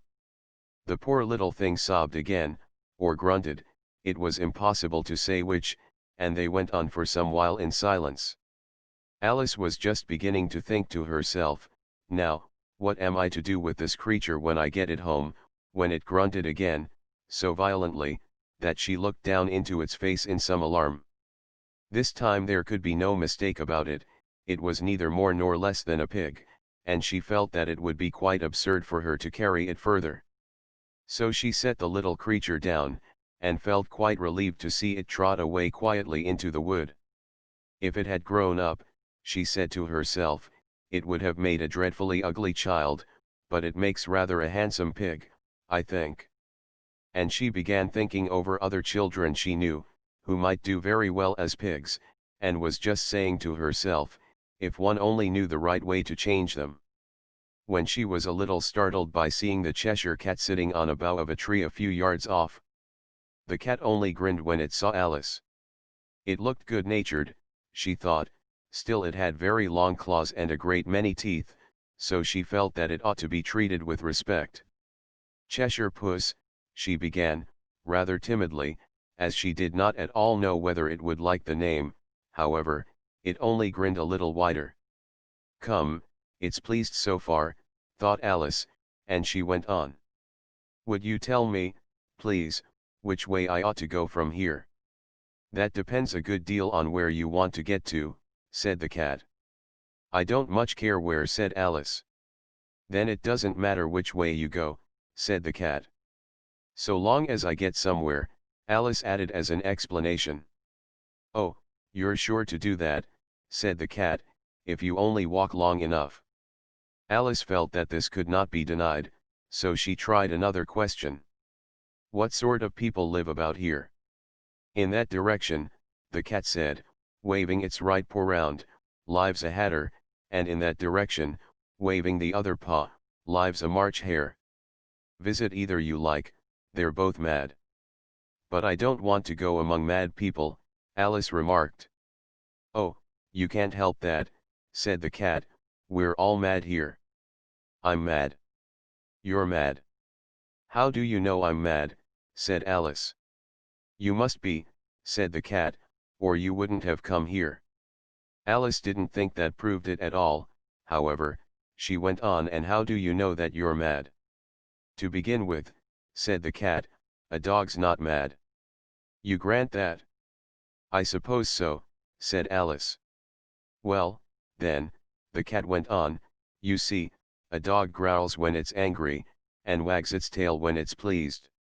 Now I growl when I'm pleased, and wag my tail when I'm angry. Therefore I'm mad." "I call it purring, not growling," said Alice. "Call it what you like," said the cat. "Do you play croquet with the Queen today?" "I should like it very much," said Alice, "but I haven't been invited yet." "You'll see me there," said the cat, and vanished. Alice was not much surprised at this, she was getting so used to queer things happening. While she was looking at the place where it had been, it suddenly appeared again. "By the by, what became of the baby?" said the cat. "I'd nearly forgotten to ask." "It turned into a pig," Alice quietly said, just as if it had come back in a natural way. "I thought it would," said the cat, and vanished again. Alice waited a little, half expecting to see it again, but it did not appear, and after a minute or two she walked on in the direction in which the March hare was said to live. "I've seen hatters before," she said to herself. "The March hare will be much the most interesting, and perhaps as this is May it won't be raving mad, at least not so mad as it was in March." As she said this, she looked up, and there was the cat again, sitting on a branch of a tree. "Did you say pig, or fig?" said the cat. "I said pig," replied Alice, "and I wish you wouldn't keep appearing and vanishing so suddenly, you make one quite giddy." "All right," said the cat, and this time it vanished quite slowly, beginning with the end of the tail, and ending with the grin, which remained some time after the rest of it had gone. "Well, I've often seen a cat without a grin," thought Alice, "but a grin without a cat? It's the most curious thing I ever saw in my life." She had not gone much farther before she came in sight of the house of the March Hare. She thought it must be the right house, because the chimneys were shaped like ears and the roof was thatched with fur. It was so large a house, that she did not like to go nearer till she had nibbled some more of the left-hand bit of mushroom, and raised herself to about 2 feet high. Even then she walked up towards it rather timidly, saying to herself, suppose it should be raving mad after all. I almost wish I'd gone to see the Hatter instead. Chapter 7. A Mad Tea Party. There was a table set out under a tree in front of the house, and the March Hare and the Hatter were having tea at it. A dormouse was sitting between them, fast asleep, and the other two were using it as a cushion, resting their elbows on it, and talking over its head. Very uncomfortable for the dormouse, thought Alice, only, as it's asleep, I suppose it doesn't mind. The table was a large one, but the three were all crowded together at one corner of it. No room. No room, they cried out when they saw Alice coming. There's plenty of room, said Alice indignantly, and she sat down in a large armchair at one end of the table. Have some wine, the March Hare said in an encouraging tone. Alice looked all round the table, but there was nothing on it but tea. I don't see any wine, she remarked. There isn't any, said the March Hare. Then it wasn't very civil of you to offer it, said Alice angrily. It wasn't very civil of you to sit down without being invited, said the March Hare. I didn't know it was your table, said Alice, it's laid for a great many more than 3. Your hair wants cutting, said the Hatter. He had been looking at Alice for some time with great curiosity, and this was his first speech. You should learn not to make personal remarks, Alice said with some severity, it's very rude. The Hatter opened his eyes very wide on hearing this, but all he said was, why is a raven like a writing desk? Come, we shall have some fun now, thought Alice. I'm glad they've begun asking riddles. I believe I can guess that, she added aloud. Do you mean that you think you can find out the answer to it, said the March Hare. Exactly so, said Alice. Then you should say what you mean, the March Hare went on. I do, Alice hastily replied, at least I mean what I say, that's the same thing, you know. Not the same thing a bit, said the Hatter. You might just as well say that I see what I eat is the same thing as I eat what I see. You might just as well say, added the March Hare, that I like what I get is the same thing as I get what I like. You might just as well say, added the Dormouse, who seemed to be talking in his sleep, that I breathe when I sleep is the same thing as I sleep when I breathe.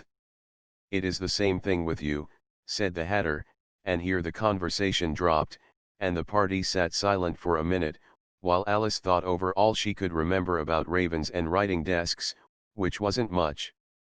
The Hatter was the first to break the silence. What day of the month is it? He said, turning to Alice. He had taken his watch out of his pocket, and was looking at it uneasily, shaking it every now and then, and holding it to his ear. Alice considered a little, and then said the 4th. 2 days wrong, sighed the Hatter. I told you butter.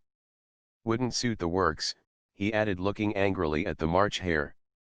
It was the best butter, the March Hare meekly replied.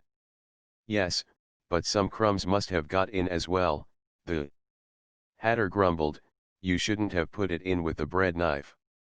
The March Hare took the watch and looked at it gloomily, then he dipped it into his cup of tea, and looked at it again, but he could think of nothing better to say than his first remark, it was the best butter, you know. Alice had been looking over his shoulder with some curiosity. "What a funny watch," she remarked. "It tells the day of the month, and doesn't tell what o'clock it is." "Why should it?" muttered the Hatter. "Does your watch tell you what year it is?" "Of course not," Alice replied very readily, "but that's because it stays the same year for such a long time together." "Which is just the case with mine," said the Hatter. Alice felt dreadfully puzzled. The Hatter's remark seemed to have no sort of meaning in it, and yet it was certainly English. "I don't quite understand you," she said, as politely as she could. "The Dormouse is asleep again," said the Hatter, and he poured a little hot tea upon its nose. The Dormouse shook its head impatiently, and said, without opening its eyes, of course, just what I was going to remark myself." "Have you guessed the riddle yet?" the Hatter said, turning to Alice again. "No, I give it up," Alice replied. "What's the answer?" "I haven't the slightest idea," said the Hatter. "Nor I," said the March Hare. Alice sighed wearily. "I think you might do something better with the time," she said, "than waste it in asking riddles that have no answers." "If you knew time as well as I do," said the Hatter, "you wouldn't talk about wasting it." "It's him." "I don't know what you mean," said Alice. "Of course you don't," the Hatter said, tossing his head contemptuously. "I dare say you never even spoke to time." "Perhaps not," Alice cautiously replied, "but I know I have. To beat time when I learn music." "Ah, that accounts for it," said the Hatter. "He won't stand beating. Now, if you only kept on good terms with him, he'd do almost anything you liked with the clock. For instance, suppose it were 9 o'clock in the morning, just time to begin lessons, you'd only have to whisper a hint to time, and round goes the clock in a twinkling. 1:30, time for dinner." "I only wish it was," the March Hare said to itself in a whisper. "That would be grand, certainly," said Alice thoughtfully. "But then I shouldn't be hungry for it, you know." "Not at first, perhaps," said the Hatter, "but you could keep it to 1:30 as long as you liked." "Is that the way you manage?" Alice asked. The Hatter shook his head mournfully. "Not I," he replied. "We quarreled last March just before he went mad, you know," pointing with his teaspoon at the March Hare. "It was at the great concert given by the Queen of Hearts, and I had to sing 'Twinkle, twinkle, little bat.' How I wonder what you're at. You know the song, perhaps?" "I've heard something like it," said Alice. "It goes on, you know," the Hatter continued, "in this way. Up above the world you fly, like a tea tray in the sky. Twinkle, twinkle." Here the Dormouse shook itself, and began singing in its sleep "Twinkle, twinkle, twinkle, twinkle," and went on so long that they had to pinch it to make it stop.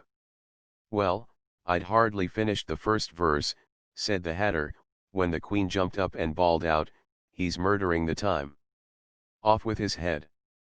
"How dreadfully savage," exclaimed Alice, and ever since that, the Hatter went on in a mournful tone. "He won't do a thing I ask. It's always 6 o'clock now." A bright idea came into Alice's head. "Is that the reason so many tea things are put out here?" she asked. "Yes, that's it," said the Hatter with a sigh. "It's always tea time, and we've no time to wash the things between whiles." "Then you keep moving round, I suppose," said Alice. "Exactly so," said the Hatter, "as the things get used up." "But what happens when you come to the beginning again?" Alice ventured to ask. "Suppose we change the subject," the March Hare interrupted, yawning. "I'm getting tired of this. I vote the young lady tells us a story." "I'm afraid I don't know one," said Alice, rather alarmed at the proposal. "Then the Dormouse shall," they both cried. "Wake up, Dormouse." And they pinched it on both sides at once. The Dormouse slowly opened his eyes. "I wasn't asleep," he said in a hoarse, feeble voice, "I heard every word you fellows were saying." "Tell us a story," said the March Hare. "Yes, Please do, pleaded Alice. And be quick about it, added the Hatter, or you'll be asleep again before it's done. Once upon a time there were 3 little sisters, the Dormouse began in a great hurry, and their names were Elsie, Lacey, and Tilly, and they lived at the bottom of a well. What did they live on? Said Alice, who always took a great interest in questions of eating and drinking. They lived on treacle, said the Dormouse, after thinking a minute or two. They couldn't have done that, you know, Alice gently remarked, they'd have been ill. So they were, said the Dormouse, very ill. Alice tried to fancy to herself what such an extraordinary ways of living would be like, but it puzzled her too much, so she went on, but why did they live at the bottom of a well? Take some more tea, the March Hare said to Alice, very earnestly. I've had nothing yet, Alice replied in an offended tone, so I can't take more. You mean you can't take less, said the Hatter, it's very easy to take more than nothing. Nobody asked your opinion, said Alice. Who's making personal remarks now? The Hatter asked triumphantly. Alice did not quite know what to say to this, so she helped herself to some tea and bread and butter, and then turned to the Dormouse, and repeated her question. Why did they live at the bottom of a well? The Dormouse again took a minute or two to think about it, and then said, it was a treacle well. There's no such thing. Alice was beginning very angrily, but the Hatter and the March Hare went sh, and the Dormouse sulkily remarked, if you can't be civil, you'd better finish the story for yourself. No, please go on. Alice said very humbly, I won't interrupt again. I dare say there may be one. One, indeed, said the Dormouse indignantly. However, he consented to go on. And so these 3 little sisters, they were learning to draw, you know. What did they draw? Said Alice, quite forgetting her promise. Treacle, said the Dormouse, without considering at all this time. I want a clean cup, interrupted the Hatter, let's all move one place on. He moved on as he spoke, and the Dormouse followed him, the March Hare moved into the Dormouse's place, and Alice rather unwillingly took the place of the March Hare. The Hatter was the only one who got any advantage from the change, and Alice was a good deal worse off than before, as the March Hare had just upset the milk jug into his plate. Alice did not wish to offend the Dormouse again, so she began very cautiously, but I don't understand.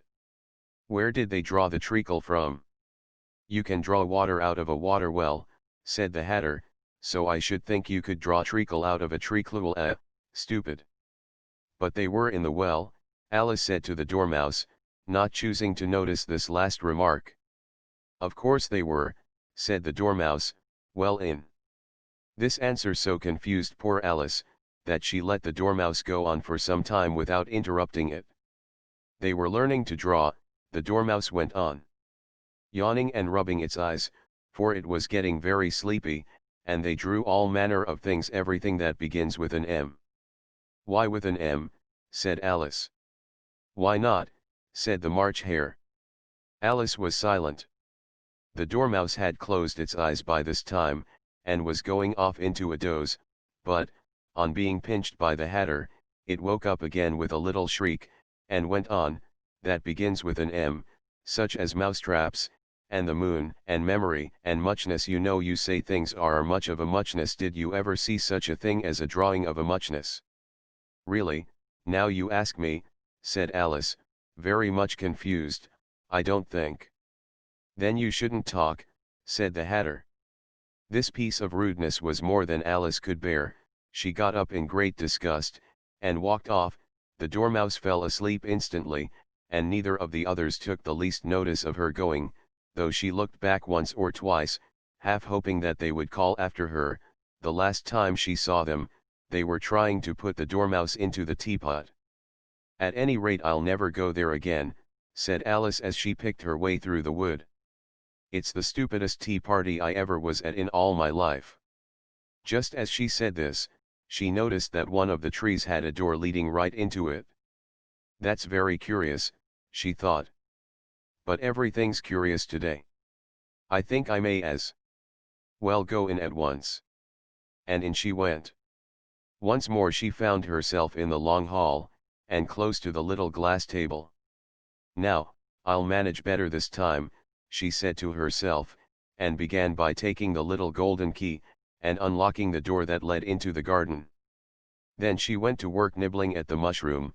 She had kept a piece of it in her pocket, till she was about a foot high. Then she walked down the little passage, and then she found herself at last in the beautiful garden, among the bright flower beds and the cool fountains. Chapter 8. The Queen's Croquet. Ground. A large rose tree stood near the entrance of the garden.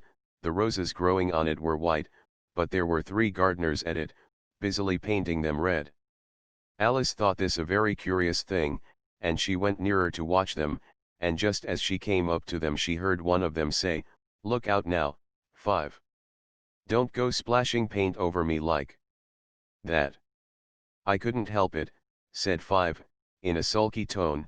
7 jogged my elbow. On which 7 looked up and said, "That's right, 5. Always lay the blame on others." "You'd better not talk," said 5. "I heard the Queen say only yesterday you deserved to be beheaded." "What for?" said the one who had spoken first. "That's none of your business, 2, said 7. "Yes, it is his business," said 5, "and I'll tell him it was for bringing the cooked tulip roots instead of onions." 7 flung down his brush, and had just begun well, of all the unjust things, when his eye chanced to fall upon Alice, as she stood watching them, and he checked himself suddenly. The others looked round also, and all of them bowed low. "Would you tell me," said Alice, a little timidly, "why you are painting those roses?" 5 and 7 said nothing, but looked at 2. 2 began in a low voice, "Why, the fact is, you see, miss, this here ought to have been a red rose tree, and we put a white one in by mistake, and if the Queen was to find it out, we should all have our heads cut off, you know. So you see, miss, we're doing our best, afore she comes." 2 At this moment 5, who had been anxiously looking across the garden, called out, "The Queen! The Queen!" and the 3 gardeners instantly threw themselves flat upon their faces. There was a sound of many footsteps, and Alice looked round, eager to see the Queen.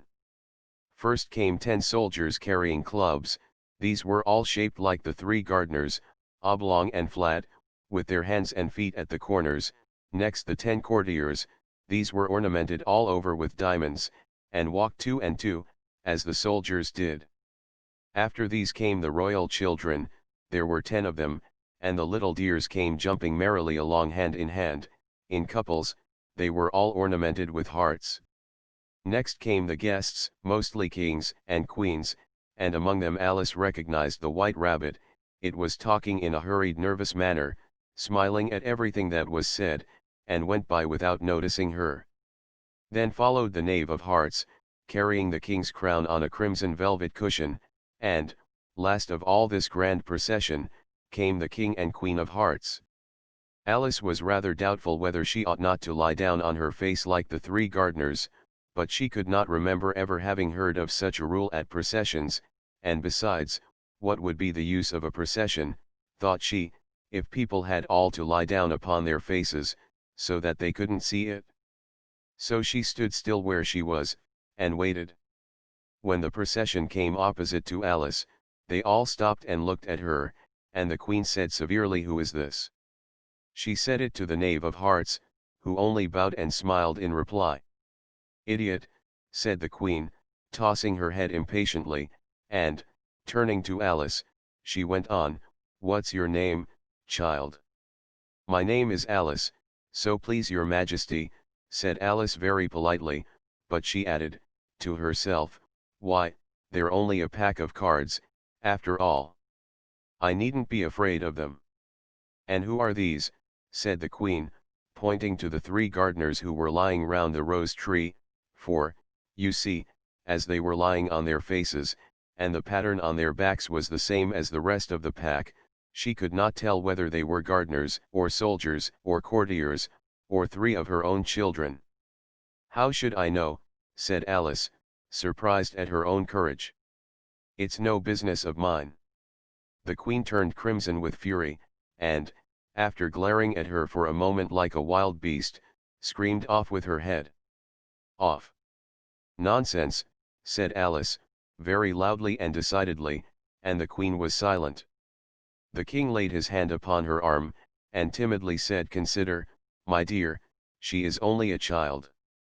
The Queen turned angrily away from him, and said to the knave, "Turn them over." The knave did so, very carefully, with one foot.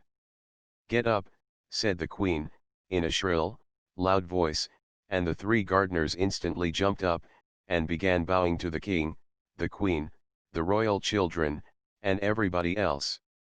"Leave off that," screamed the Queen. "You make me giddy." And then, turning to the rose tree, she went on, "What have you been doing here?" "May it please your Majesty," said Tu, in a very humble tone, going down on one knee as he spoke, "we were trying." "I see," said the Queen, who had meanwhile been examining the roses. Off with their heads, and the procession moved on, 3 of the soldiers remaining behind to execute the unfortunate gardeners, who ran to Alice for protection. "You shan't be beheaded," said Alice, and she put them into a large flower pot that stood near. The 3 soldiers wandered about for a minute or two, looking for them, and then quietly marched off after the others. "Are their heads off?" shouted the Queen. "Their heads are gone, if it please your Majesty," the soldiers shouted in reply. "That's right," shouted the Queen. "Can you play croquet?" The soldiers were silent, and looked at Alice, as the question was evidently meant for her.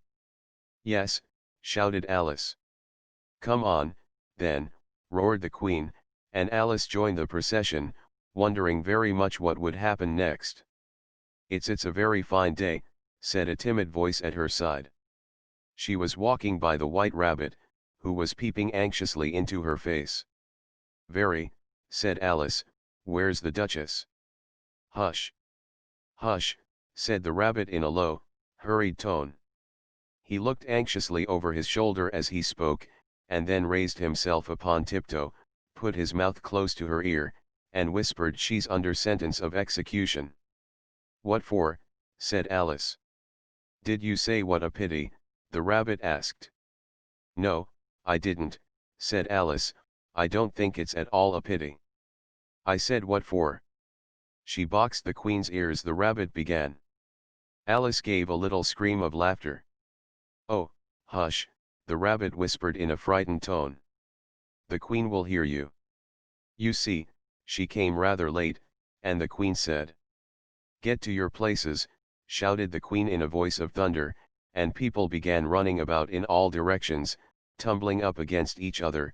However, they got settled down in a minute or two, and the game began. Alice thought she had never seen such a curious croquet ground in her life.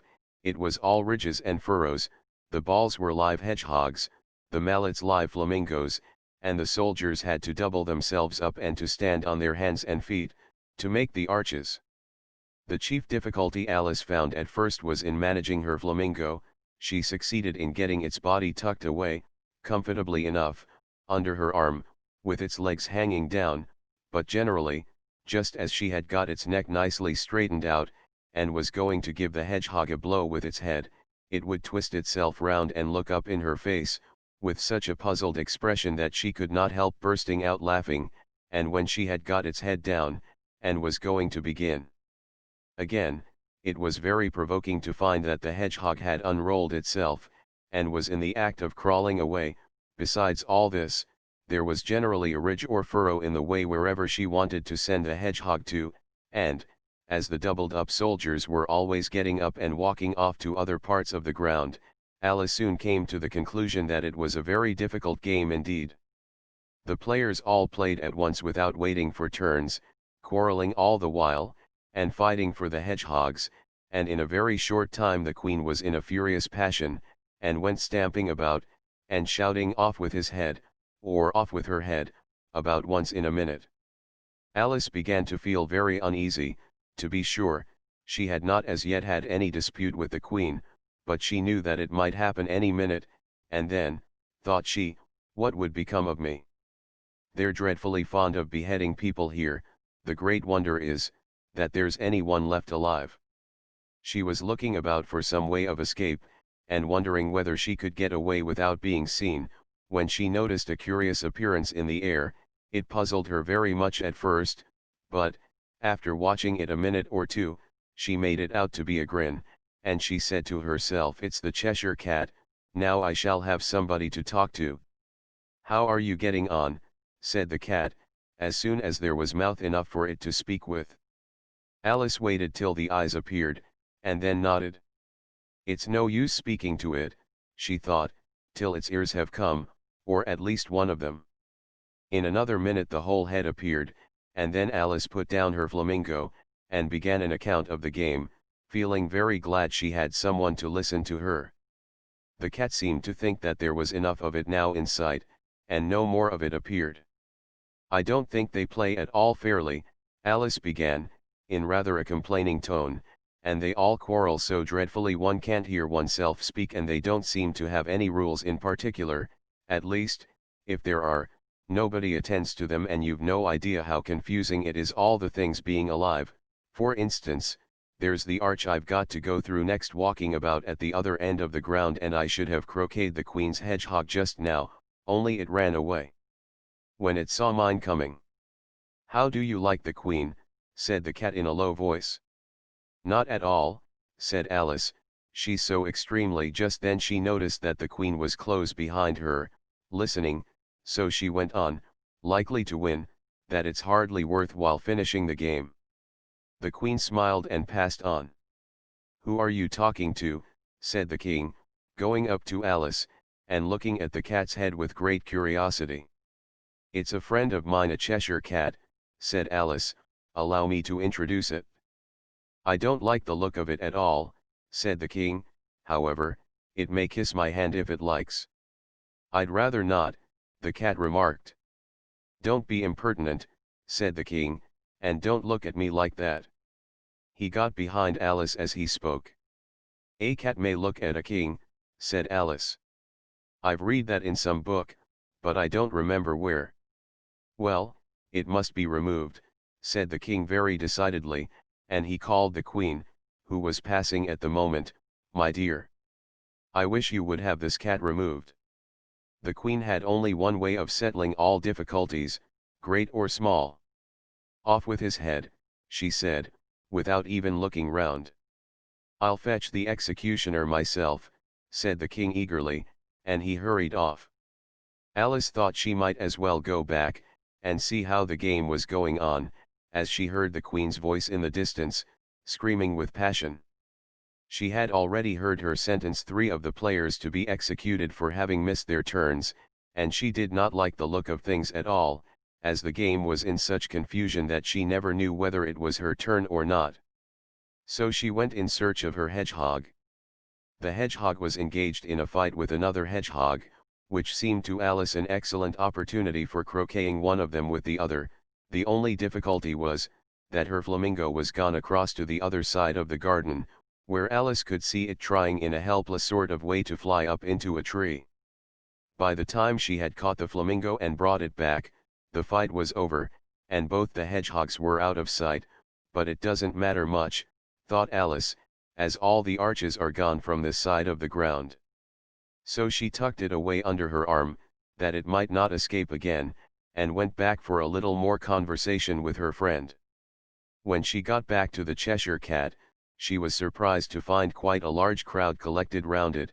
There was a dispute going on between the executioner, the king, and the queen, who were all talking at once, while all the rest were quite silent, and looked very uncomfortable.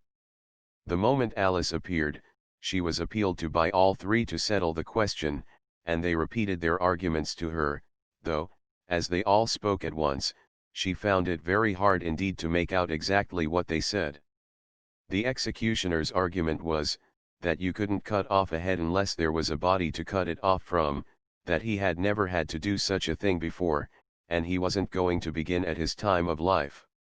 The king's argument was, that anything that had a head could be beheaded, and that you weren't to talk nonsense. The Queen's argument was, that if something wasn't done about it in less than no time she'd have everybody executed, all round. It was this last remark that had made the whole party look so grave and anxious. Alice could think of nothing else to say but "It belongs to the Duchess, you'd better ask her about it." "She's in prison," the Queen said to the executioner, "fetch her here." And the executioner went off like an arrow.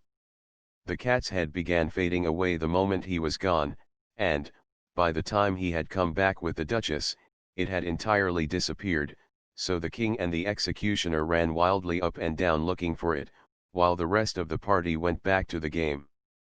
Chapter 9. The Mock Turtle's Story. "You can't think how glad I am to see you again, you dear old thing," said the Duchess, as she tucked her arm affectionately into Alice's, and they walked off together. Alice was very glad to find her in such a pleasant temper, and thought to herself that perhaps it was only the pepper that had made her so savage when they met in the kitchen. "When I'm a duchess," she said to herself, not in a very hopeful tone though, "I won't have any pepper in my kitchen at all. Soup does very well without, maybe it's always pepper that makes people hot-tempered," she went on, very much pleased at having found out a new kind of rule, "and vinegar that makes them sour, and chamomile that makes them bitter, and barley sugar and such things that make children sweet-tempered. I only wish people knew that, then they wouldn't be so stingy about it, you know." She had quite forgotten the Duchess by this time, and was a little startled when she heard her voice close to her ear. "You're thinking about something, my dear, and that makes you forget to talk. I can't tell you just now what the moral of that is, but I shall remember it in a bit." "Perhaps it hasn't one," Alice ventured to remark. "Tut, tut, child," said the Duchess. "Everything's got a moral, if only you can find it." And she squeezed herself up closer to Alice's side as she spoke. Alice did not much like keeping so close to her, first, because the Duchess was very ugly, and secondly, because she was exactly the right height to rest her chin upon Alice's shoulder, and it was an uncomfortably sharp chin. However, she did not like to be rude, so she bore it as well as she could. "The game's going on rather better now," she said, by way of keeping up the conversation a little. "'Tis so," said the Duchess, "and the moral of that is, oh, 'tis love, that makes the world go round." "Somebody said," Alice whispered, "that it's done by everybody minding their own business." "Ah, well. It means much the same thing," said the Duchess, digging her sharp little chin into Alice's shoulder as she added, "and the moral of that is, take care of the sense, and the sounds will take care of themselves." How fond she is of finding morals in things. Alice thought to herself. "I dare say you're wondering why I don't put my arm round your waist," the Duchess said after a pause. "The reason is, that I'm doubtful about the temper of your flamingo. Shall I try the experiment?" "He might bite," Alice cautiously replied, not feeling at all anxious to have the experiment tried. "Very true," said the Duchess, "flamingos and mustard both bite. And the moral of that is, birds of a feather flock together." "Only mustard isn't a bird," Alice remarked. "Right, as usual," said the Duchess. "What a clear way you have of putting things." "It's a mineral, I think," said Alice. "Of course it is," said the Duchess, who seemed ready to agree to everything that Alice said. "There's a large mustard mine near here. And the moral of that is, the more there is of mine, the less there is of yours." "Oh, I know," exclaimed Alice, who had not attended to this last remark. "It's a vegetable." "It doesn't look like one, but it is." "I quite agree with you," said the Duchess, "and the moral of that is, be what you would seem to be, or if you'd like it put more simply, never imagine yourself not to be otherwise than what it might appear to others that what you were or might have been was not otherwise than what you had been would have appeared to them to be otherwise." "I think I should understand that better," Alice said very politely, "if I had it written down, but I can't quite follow it as you say it." "That's nothing to what I could say if I chose," the Duchess replied. in a pleased tone. "Pray don't trouble yourself to say it any longer than that," said Alice. "Oh, don't talk about trouble," said the Duchess. "I make you a present of everything I've said as yet." "A cheap sort of present," thought Alice. "I'm glad they don't give birthday presents like that." But she did not venture to say it out loud. Thinking again, the Duchess asked, with another dig of her sharp little chin. "I've a right to think," said Alice sharply, for she was beginning to feel a little worried. "Just about as much right," said the Duchess, "as pigs have to fly, and the M." But here, to Alice's great surprise, the Duchess's voice died away, even in the middle of her favorite word moral, and the arm that was linked into hers began to tremble. Alice looked up, and there stood the Queen in front of them, with her arms folded, frowning like a thunderstorm. "A fine day, Your Majesty," the Duchess began in a low, weak voice. "Now, I give you fair warning," shouted the Queen, stamping on the ground as she spoke, "either you or your head must be off, and that in about half no time. Take your choice." The Duchess took her choice, and was gone in a moment. "Let's go on with the game," the Queen said to Alice, and Alice was too much frightened to say a word, but slowly followed her back to the croquet ground. The other guests had taken advantage of the Queen's absence, and were resting in the shade. However, the moment they saw her, they hurried back to the game, the Queen merely remarking that a moment's delay would cost them their lives. All the time they were playing, the Queen never left off quarreling with the other players, and shouting, "Off with his head," or "Off with her head." Those whom she sentenced were taken into custody by the soldiers, who of course had to leave off being arches to do this, so that by the end of half an hour or so there were no arches left, and all the players, except the King, the Queen, and Alice, were in custody and under sentence of execution. Then the Queen left off, quite out of breath, and said to Alice, "Have you seen the Mock Turtle yet?" "No," said Alice. "I don't even know what a Mock Turtle is." "It's the thing Mock Turtle soup is made from," said the Queen. "I never saw one, or heard of one," said Alice. "Come on, then," said the Queen, "and he shall tell you his history." As they walked off together, Alice heard the King say in a low voice, to the company generally, "You are all pardoned." "Come, that's a good thing," she said to herself, for she had felt quite unhappy at the number of executions the Queen had ordered. They very soon came upon a griffin, lying fast asleep in the Sunday. If you don't know what a griffin is, look at the picture. "Up, lazy thing," said the Queen, "and take this young lady to see the Mock Turtle, and to hear his history. I must go back and see after some executions I have ordered," and she walked off, leaving Alice alone with the griffin. Alice did not quite like the look of the creature, but on the whole she thought it would be quite as safe to stay with it as to go after that savage Queen, so she waited. The griffin sat up and rubbed its eyes, then it watched the Queen till she was out of sight, then it chuckled. "What fun," said the griffin, half to itself, half to Alice. "What is the fun?" said Alice. "Why, said the griffin. "It's all her fancy, that, they never executes nobody, you know. Come on."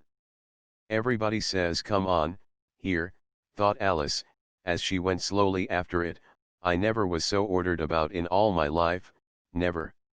They had not gone far before they saw the Mock Turtle in the distance, sitting sad and lonely on a little ledge of rock, and, as they came nearer, Alice could hear him sighing as if his heart would break.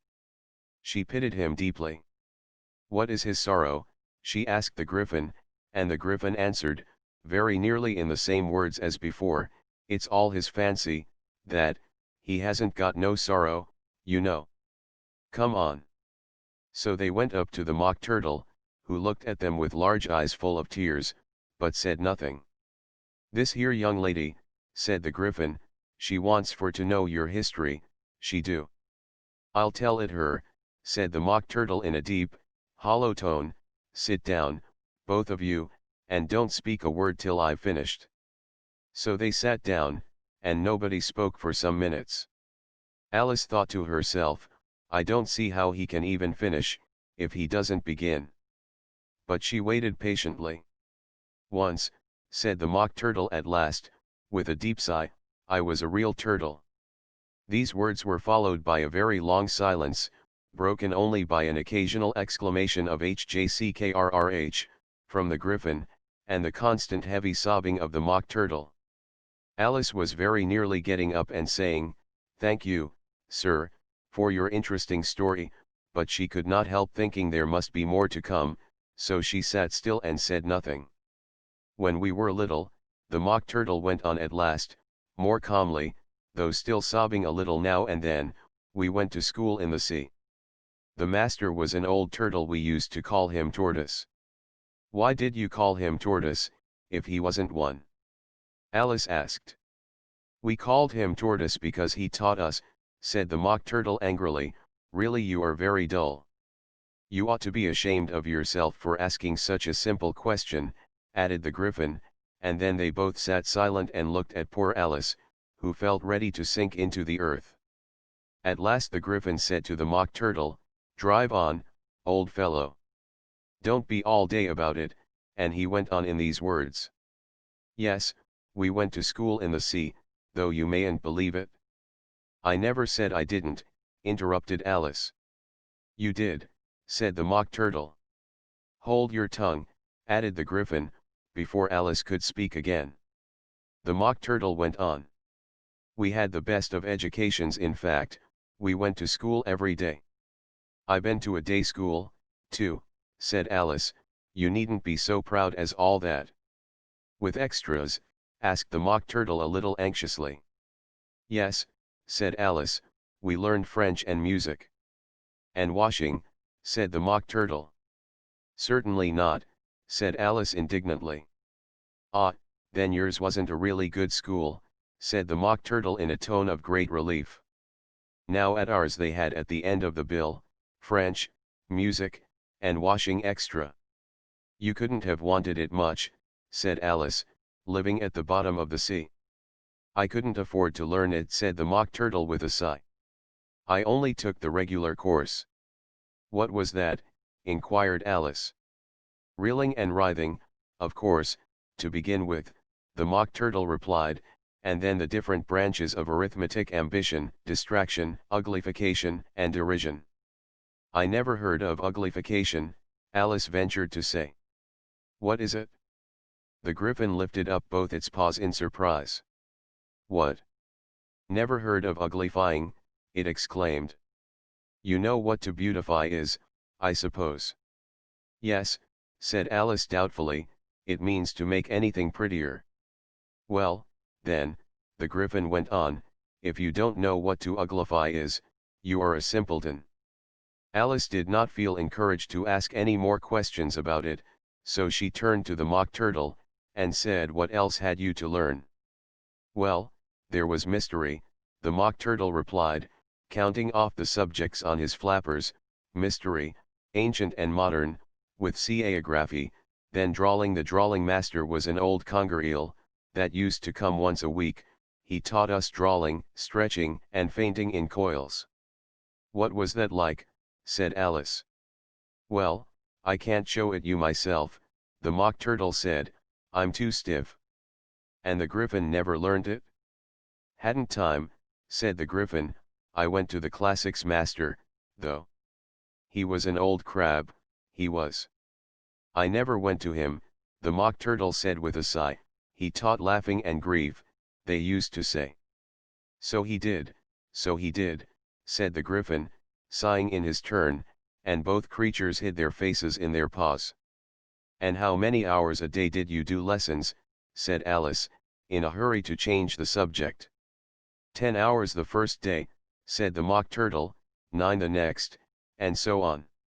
What a curious plan, exclaimed Alice. That's the reason they're called lessons, the Griffin remarked, because they lesson from day to day. This was quite a new idea to Alice, and she thought it over a little before she made her next remark.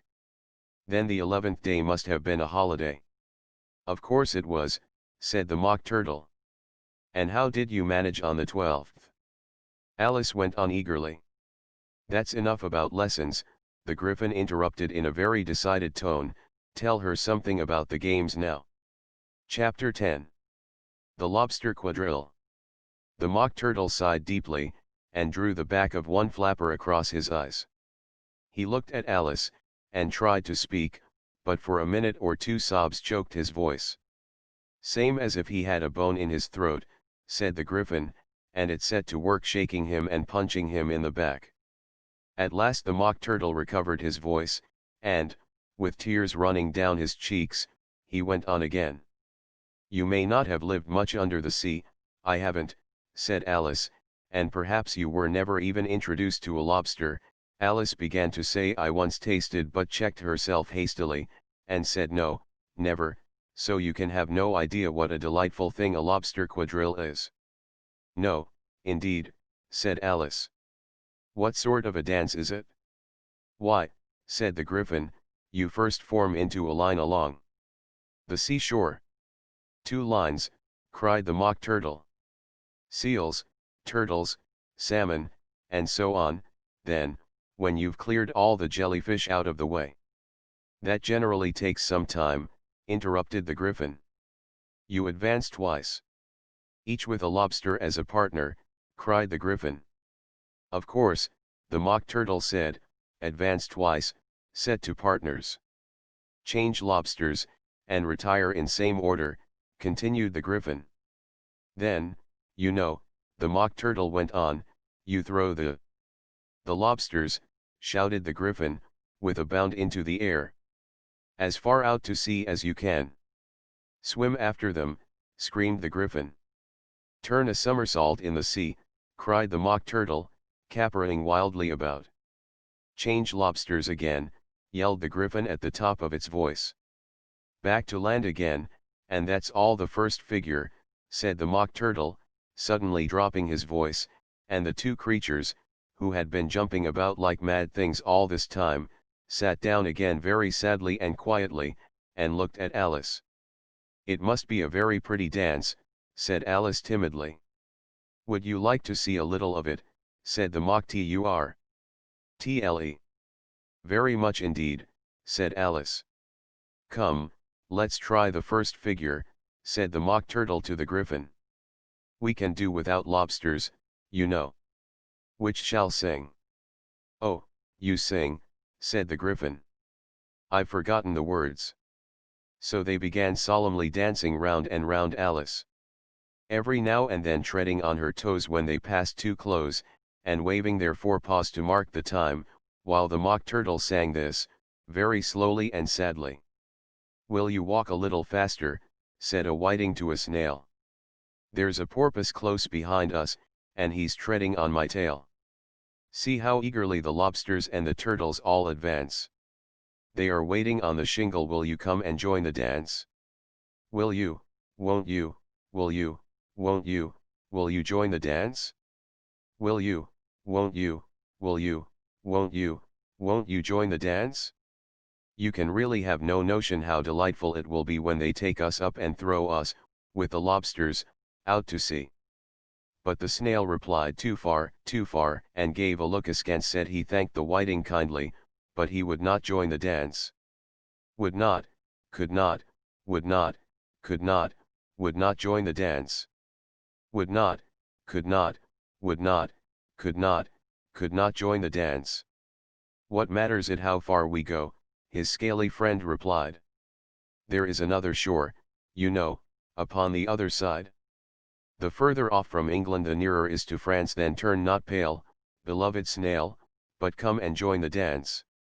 Will you, won't you, will you, won't you, will you join the dance? Will you, won't you, will you, won't you join the dance? Thank you, it's a very interesting dance to watch, said Alice, feeling very glad that it was over at last, and I do so like that curious song about the whiting. Oh, as to the whiting, said the Mock Turtle, you've seen them, of course. Yes, said Alice, I've often seen them at Din. She checked herself hastily. I don't know where Din may be, said the Mock Turtle, but if you've seen them so often, of course you know what they're like. I believe so, Alice replied thoughtfully. They have their tails in their mouths and they're all over crumbs. You're wrong about the crumbs, said the Mock Turtle, crumbs would all wash off in the sea. But they have their tails in their mouths, and the reason is here. The Mock Turtle yawned and shut his eyes. Tell her about the reason and all that, he said to the Griffin. The reason is, said the Griffin, that they would go with the lobsters to the dance. So they got thrown out to sea. So they had to fall a long way. So they got their tails fast in their mouths. So they couldn't get them out again. That's all. Thank you, said Alice, it's very interesting. I never knew so much about a whiting before. I can tell you more than that, if you like, said the Griffin. Do you know why it's called a whiting? I never thought about it, said Alice. Why? It does the boots and shoes, the Griffin replied very solemnly. Alice was thoroughly puzzled. Does the boots and shoes, she repeated in a wondering tone. Why, what are your shoes done with, said the Griffin. I mean, what makes them so shiny? Alice looked down at them, and considered a little before she gave her answer. They're done with blacking, I believe. Boots and shoes under the sea, the Griffin went on in a deep voice, are done with a whiting. Now you know. And what are they made of? Alice asked in a tone of great curiosity. Solace and eels, of course, the Griffin replied rather impatiently, any shrimp could have told you that. If I'd been the whiting, said Alice, whose thoughts were still running on the song, I'd have said to the porpoise, keep back, please, we don't want you with us. They were obliged to have him with them, the Mock Turtle said, no wise fish would go anywhere without a porpoise. Wouldn't it really, said Alice in a tone of great surprise. Of course not, said the Mock Turtle, why, if a fish came to me, and told me he was going a journey, I should say with what purpose? Don't you mean purpose, said Alice. I mean what I say, the Mock Turtle replied in an offended tone. And the Griffin added, come, let's hear some of your adventures. I could tell you my adventures beginning from this morning, said Alice a little timidly, but it's no use going back to yesterday, because I was a different person then. Explain all that, said the Mock Turtle. No, no. The adventures first, said the Griffin in an impatient tone, explanations take such a dreadful time. So Alice began telling them her adventures from the time when she first saw the White Rabbit. She was a little nervous about it just at first, the two creatures got so close to her, one on each side, and opened their eyes and mouths so very wide, but she gained courage as she went on. Her listeners were perfectly quiet till she got to the part about her repeating "You are old, Father William," to the caterpillar, and the words all coming different, and then the Mock Turtle drew a long breath, and said, "That's very curious." "It's all about as curious as it can be," said the Griffin. "It all came different," the Mock Turtle repeated thoughtfully.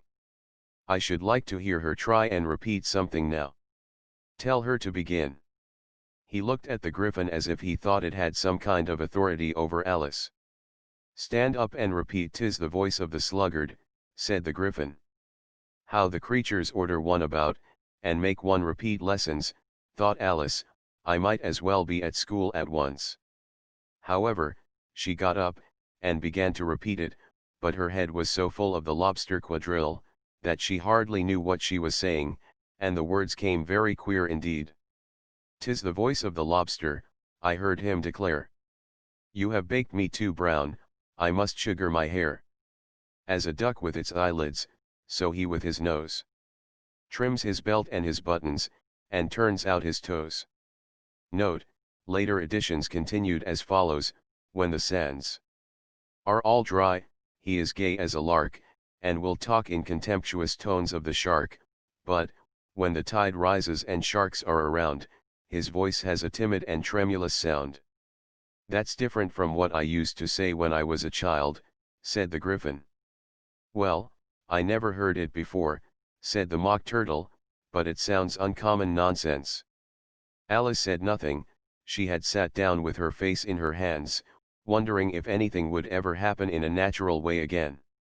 "I should like to have it explained," said the Mock Turtle. "She can't explain it," said the Griffin hastily.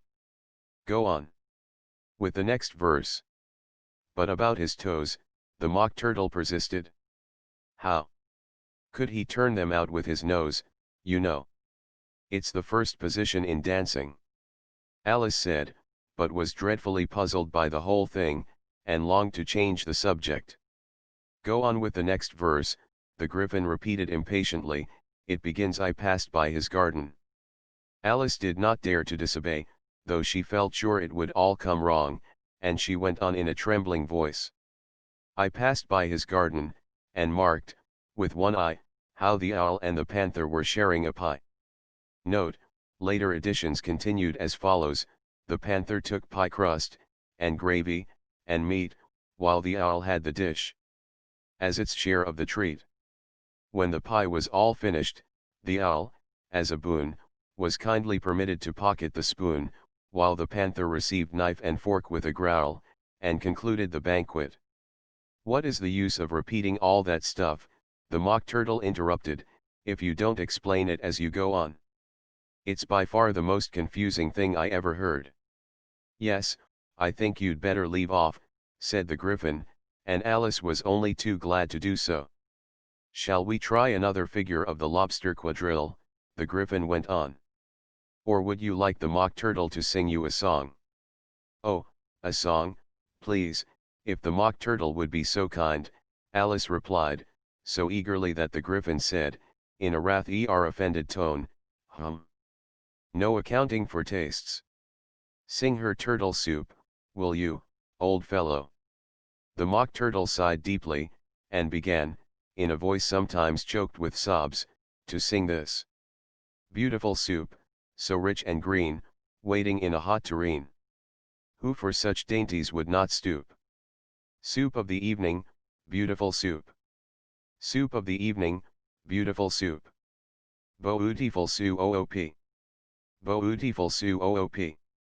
Soup of the evening, beautiful, beautiful soup. Beautiful soup. Who cares for fish, game, or any other dish? Who would not give all else for 2 pennyworth only of beautiful soup? Pennyworth only of beautiful soup. Beautiful soup. Beautiful soup. Soup of the evening, beautiful, beautiful soup." "Chorus again," cried the Griffin, and the Mock Turtle had just begun to repeat it, when a cry of "the trial's beginning" was heard in the distance. "Come on," cried the Griffin, and, taking Alice by the hand, it hurried off, without waiting for the end of the song. "What trial is it?" Alice panted as she ran, but the Griffin only answered "Come on," and ran the faster, while more and more faintly came, carried on the breeze that followed them, the melancholy words: "Soup of the evening, beautiful, beautiful soup." Chapter 11. Who Stole the Tarts? The King and Queen of Hearts were seated on their throne when they arrived, with a great crowd assembled about them, all sorts of little birds and beasts, as well as the whole pack of cards. The knave was standing before them, in chains, with a soldier on each side to guard him, and near the king was the White Rabbit, with a trumpet in one hand, and a scroll of parchment in the other. In the very middle of the court was a table, with a large dish of tarts upon it. They looked so good, that it made Alice quite hungry to look at them. "I wish they'd get the trial done," she thought, "and hand round the refreshments." But there seemed to be no chance of this, so she began looking at everything about her, to pass away the time. Alice had never been in a court of justice before, but she had read about them in books, and she was quite pleased to find that she knew the name of nearly everything there. "That's the judge," she said to herself, "because of his great wig."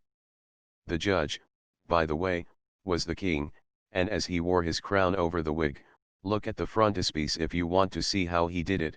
He did not look at all comfortable, and it was certainly not becoming.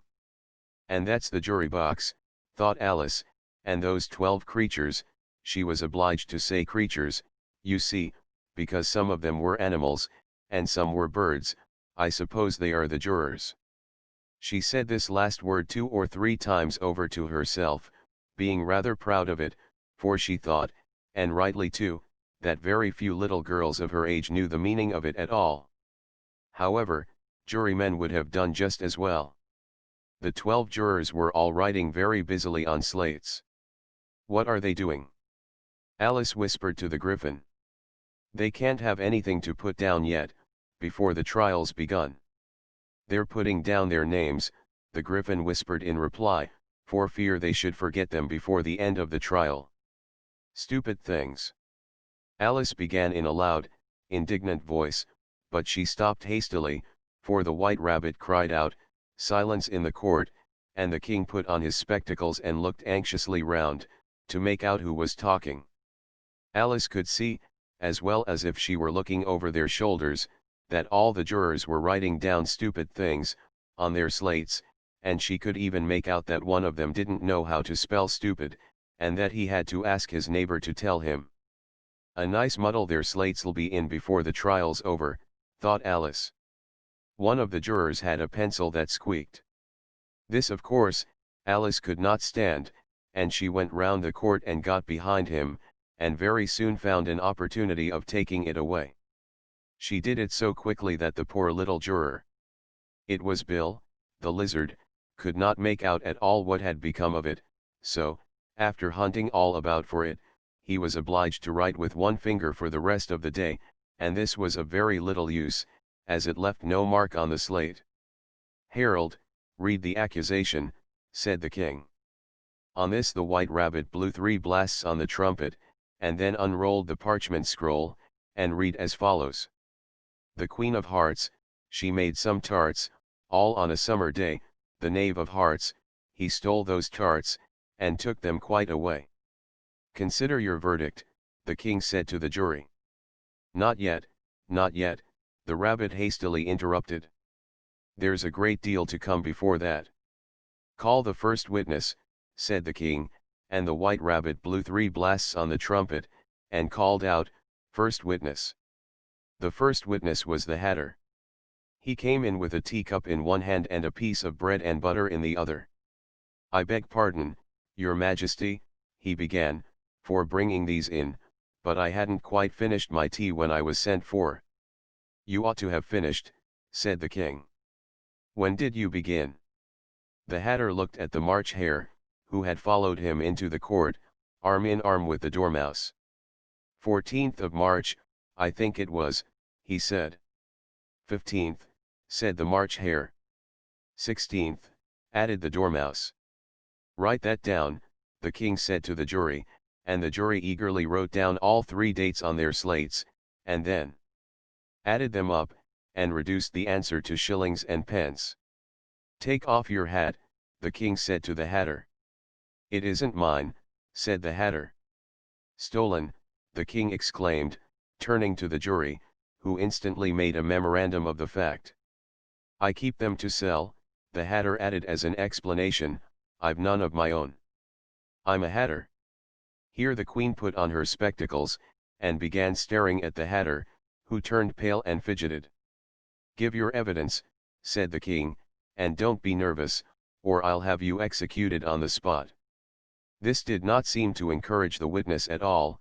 He kept shifting from one foot to the other, looking uneasily at the Queen, and in his confusion he bit a large piece out of his teacup instead of the bread and butter. Just at this moment Alice felt a very curious sensation, which puzzled her a good deal until she made out what it was. She was beginning to grow larger again, and she thought at first she would get up and leave the court, but on second thoughts she decided to remain where she was as long as there was room for her. "I wish you wouldn't squeeze so," said the Dormouse, who was sitting next to her. "I can hardly breathe." "I can't help it," said Alice very meekly, "I'm growing." "You've no right to grow here," said the Dormouse. "Don't talk nonsense," said Alice more boldly, "you know. You're growing too." "Yes, but I grow at a reasonable pace," said the Dormouse. "Not in that ridiculous fashion." And he got up very sulkily and crossed over to the other side of the court. All this time the Queen had never left off staring at the Hatter, and, just as the Dormouse crossed the court, she said to one of the officers of the court, "Bring me the list of the singers in the last concert," on which the wretched Hatter trembled so, that he shook both his shoes off. "Give your evidence," the King repeated angrily, "or I'll have you executed, whether you're nervous or not." "I'm a poor man, your Majesty," the Hatter began, in a trembling voice, "and I hadn't begun my tea not above a week or so, and what with the bread and butter getting so thin and the twinkling of the tea." "The twinkling of the what?" said the King. "It began with the tea," the Hatter replied. "Of course twinkling begins with a T," said the King sharply. "Do you take me for a dunce? Go on." "I'm a poor man," the Hatter went on, "and most things twinkled after that, only the March Hare said." "I didn't," the March Hare interrupted in a great hurry. "You did," said the Hatter. "I deny it," said the March Hare. "He denies it," said the King, "leave out that part." "Well, at any rate, the Dormouse said," the Hatter went on, looking anxiously round to see if he would deny it too, but the Dormouse denied nothing, being fast asleep. "After that," continued the Hatter, "I cut some more bread and butter." "But what did the Dormouse say?" one of the jury asked. "That I can't remember," said the Hatter. "You must remember," remarked the King, "or I'll have you executed." The miserable Hatter dropped his teacup and bread and butter, and went down on one knee. "I'm a poor man, your Majesty," he began. "You're a very poor speaker," said the King. Here one of the guinea pigs cheered, and was immediately suppressed by the officers of the court. As that is rather a hard word, I will just explain to you how it was done. They had a large canvas bag, which tied up at the mouth with strings. Into this they slipped the guinea pig, head first, and then sat upon it. "I'm glad I've seen that done," thought Alice. "I've so often read in the newspapers, at the end of trials, there was some attempts at applause, which was immediately suppressed by the officers of the court, and I never understood what it meant till now. If that's all you know about it, you may stand down," continued the King. "I can't go no lower," said the Hatter, "I'm on the floor, as it is." "Then you may sit down," the King replied. Here the other guinea pig cheered, and was suppressed. "Come, that finished the guinea pigs," thought Alice. "Now we shall get on better." "I'd rather finish my tea," said the Hatter, with an anxious look at the Queen, who was reading the list of singers. "You may go," said the King, and the Hatter hurriedly left the court, without even waiting to put his shoes on. "And just take his head off outside," the Queen added to one of the officers, but the Hatter was out of sight before the officer could get to the door. "Call the next witness," said the King. The next witness was the Duchess's cook. She carried the pepper box in her hand, and Alice guessed who it was, even before she got into the court, by the way the people near the door began sneezing all at once. "Give your evidence," said the King. "Shan't," said the cook. The King looked anxiously at the White Rabbit, who said in a low voice, "Your Majesty must cross-examine this witness." "Well, if I must, I must," the King said, with a melancholy air, and, after folding his arms and frowning at the cook till his eyes were nearly out of sight, he said in a deep voice, "What are tarts made of?" "Pepper, mostly," said the cook. "Treacle," said a sleepy voice behind her. "Collar that dormouse," the Queen shrieked out. "Behead that dormouse. Turn that dormouse out of court. Suppress him. Pinch him. Off with his whiskers." For some minutes the whole court was in confusion, getting the dormouse turned out, and, by the time they had settled down again, the cook had disappeared. "Never mind," said the King, with an air of great relief. "Call the next witness." And he added in an undertone to the Queen, "Really, my dear, you must cross-examine the next witness. It quite makes my forehead ache."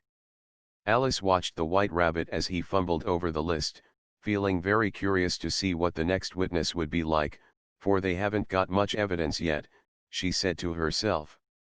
Imagine her surprise, when the White Rabbit read out, at the top of his shrill little voice, the name Alice. Chapter 12. Alice's Evidence. "Here," cried Alice, quite forgetting in the flurry of the moment how large she had grown in the last few minutes, and she jumped up in such a hurry that she tipped over the jury box with the edge of her skirt, upsetting all the jurymen onto the heads of the crowd below, and there they lay sprawling about, reminding her very much of a globe of goldfish she had accidentally upset the week before. "Oh, I beg your pardon," she exclaimed in a tone of great dismay, and began picking them up again as quickly as she could, for the accident of the goldfish kept running in her head, and she had a vague sort of idea that they must be collected at once and put back into the jury box, or they would die. "The trial cannot proceed," said the king in a very grave voice, "until all the jurymen are back in their proper places. All," he repeated with great emphasis, looking hard at Alice as he said do. Alice looked at the jury box, and saw that, in her haste, she had put the lizard in head downwards, and the poor little thing was waving its tail about in a melancholy way, being quite unable to move. She soon got it out again, and put it right. "Not that it signifies much," she said to herself, "I should think it would be quite as much use in the trial one way up as the other." As soon as the jury had a little recovered from the shock of being upset, and their slates and pencils had been found and handed back to them, they set to work very diligently to write out a history of the accident, all except the lizard, who seemed too much overcome to do anything but sit with its mouth open, gazing up into the roof of the court. "What do you know about this business?" the king said to Alice. "Nothing," said Alice. "Nothing whatever," persisted the king. "Nothing whatever," said Alice. "That's very important," the king said, turning to the jury. They were just beginning to write this down on their slates, when the White Rabbit interrupted. "Unimportant, your Majesty means, of course," he said in a very respectful tone, but frowning and making faces at him as he spoke. "Unimportant, of course, I meant," the king hastily said, and went on to himself in an undertone, "important, unimportant, unimportant, important," as if he were trying which word sounded best. Some of the jury wrote it down important, and some unimportant.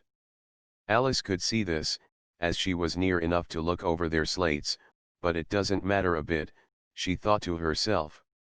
At this moment the king, who had been for some time busily writing in his notebook, cackled out silence, and read out from his book, Rule 42. "All persons more than a mile height to leave the court." Everybody looked at Alice. "I'm not a mile high," said Alice. "You are," said the king. "Nearly 2 miles high," added the queen. "Well, I shan't go, at any rate," said Alice. "Besides, that's not a regular rule, you invented it just now." "It's the oldest rule in the book," said the king. "Then it ought to be number 1, said Alice. The king turned pale, and shut his notebook hastily. "Consider your verdict," he said to the jury, in a low, trembling voice. "There's more evidence to come yet, please your Majesty," said the White Rabbit, jumping up in a great hurry. "This paper has just been picked up." "What's in it?" said the Queen. "I haven't opened it yet," said the White Rabbit, "but it seems to be a letter, written by the prisoner to somebody." "It must have been that," said the King, "unless it was written to nobody, which isn't usual, you know." "Who is it directed to?" said one of the jurymen. "It isn't directed at all," said the White Rabbit. "In fact, there's nothing written on the outside." He unfolded the paper as he spoke, and added, "It isn't a letter, after all, it's a set of verses." "Are they in the prisoner's handwriting?" asked another of the jurymen. "No, they're not," said the White Rabbit, "and that's the queerest thing about it." The jury all looked puzzled.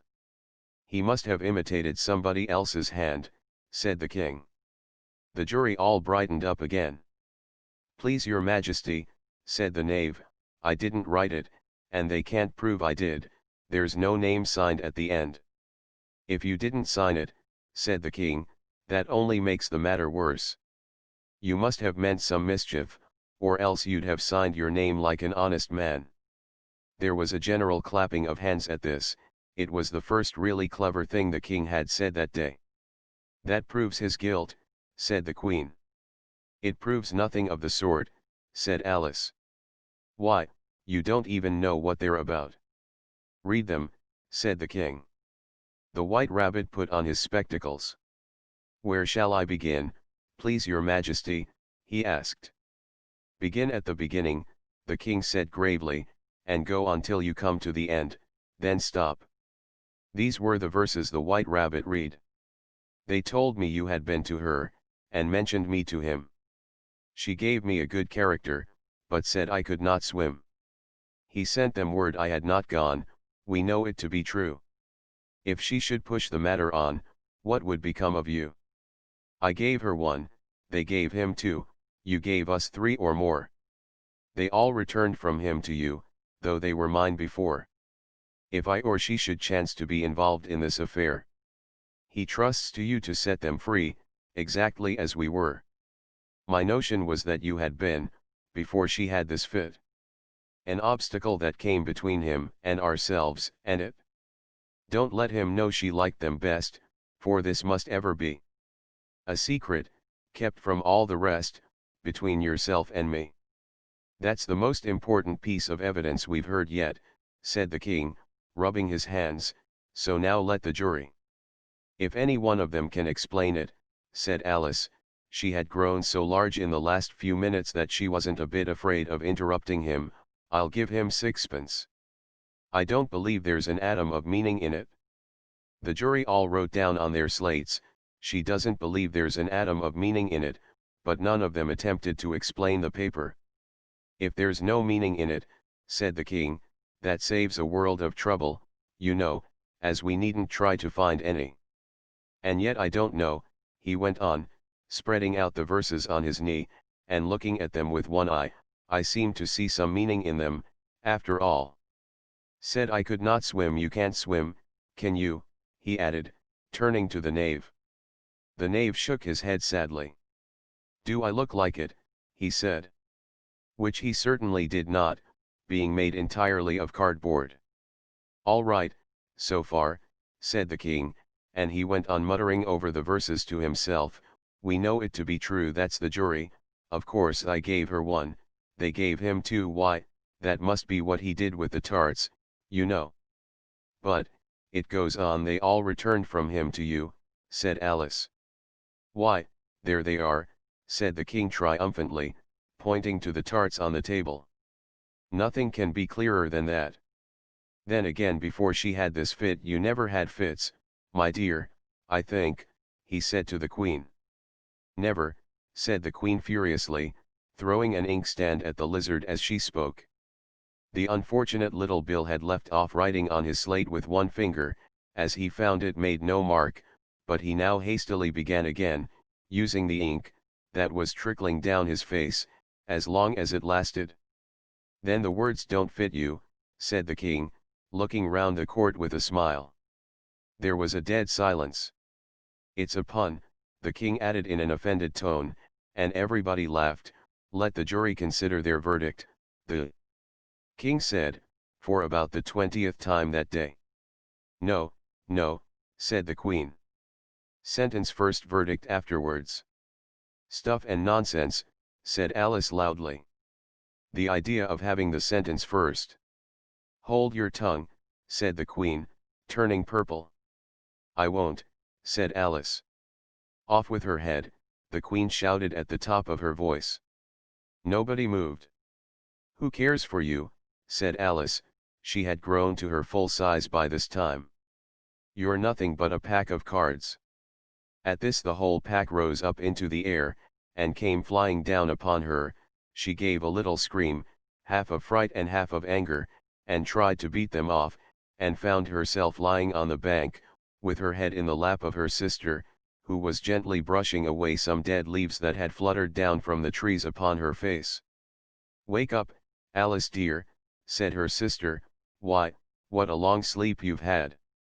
"Oh, I've had such a curious dream," said Alice, and she told her sister, as well as she could remember them, all these strange adventures of hers that you have just been reading about, and when she had finished, her sister kissed her, and said, "It was a curious dream, dear, certainly, but now run into your tea, it's getting late." So Alice got up and ran off, thinking while she ran, as well she might, what a wonderful dream it had been. But her sister sat still just as she left her, leaning her head on her hand, watching the setting sun, and thinking of little Alice and all her wonderful adventures, till she too began dreaming after a fashion, and this was her dream. First, she dreamed of little Alice herself, and once again the tiny hands were clasped upon her knee, and the bright eager eyes were looking up into hers. She could hear the very tones of her voice, and see that queer little toss of her head to keep back the wandering hair that would always get into her eyes. And still as she listened, or seemed to listen, the whole place around her became alive, the strange creatures of her little sister's dream.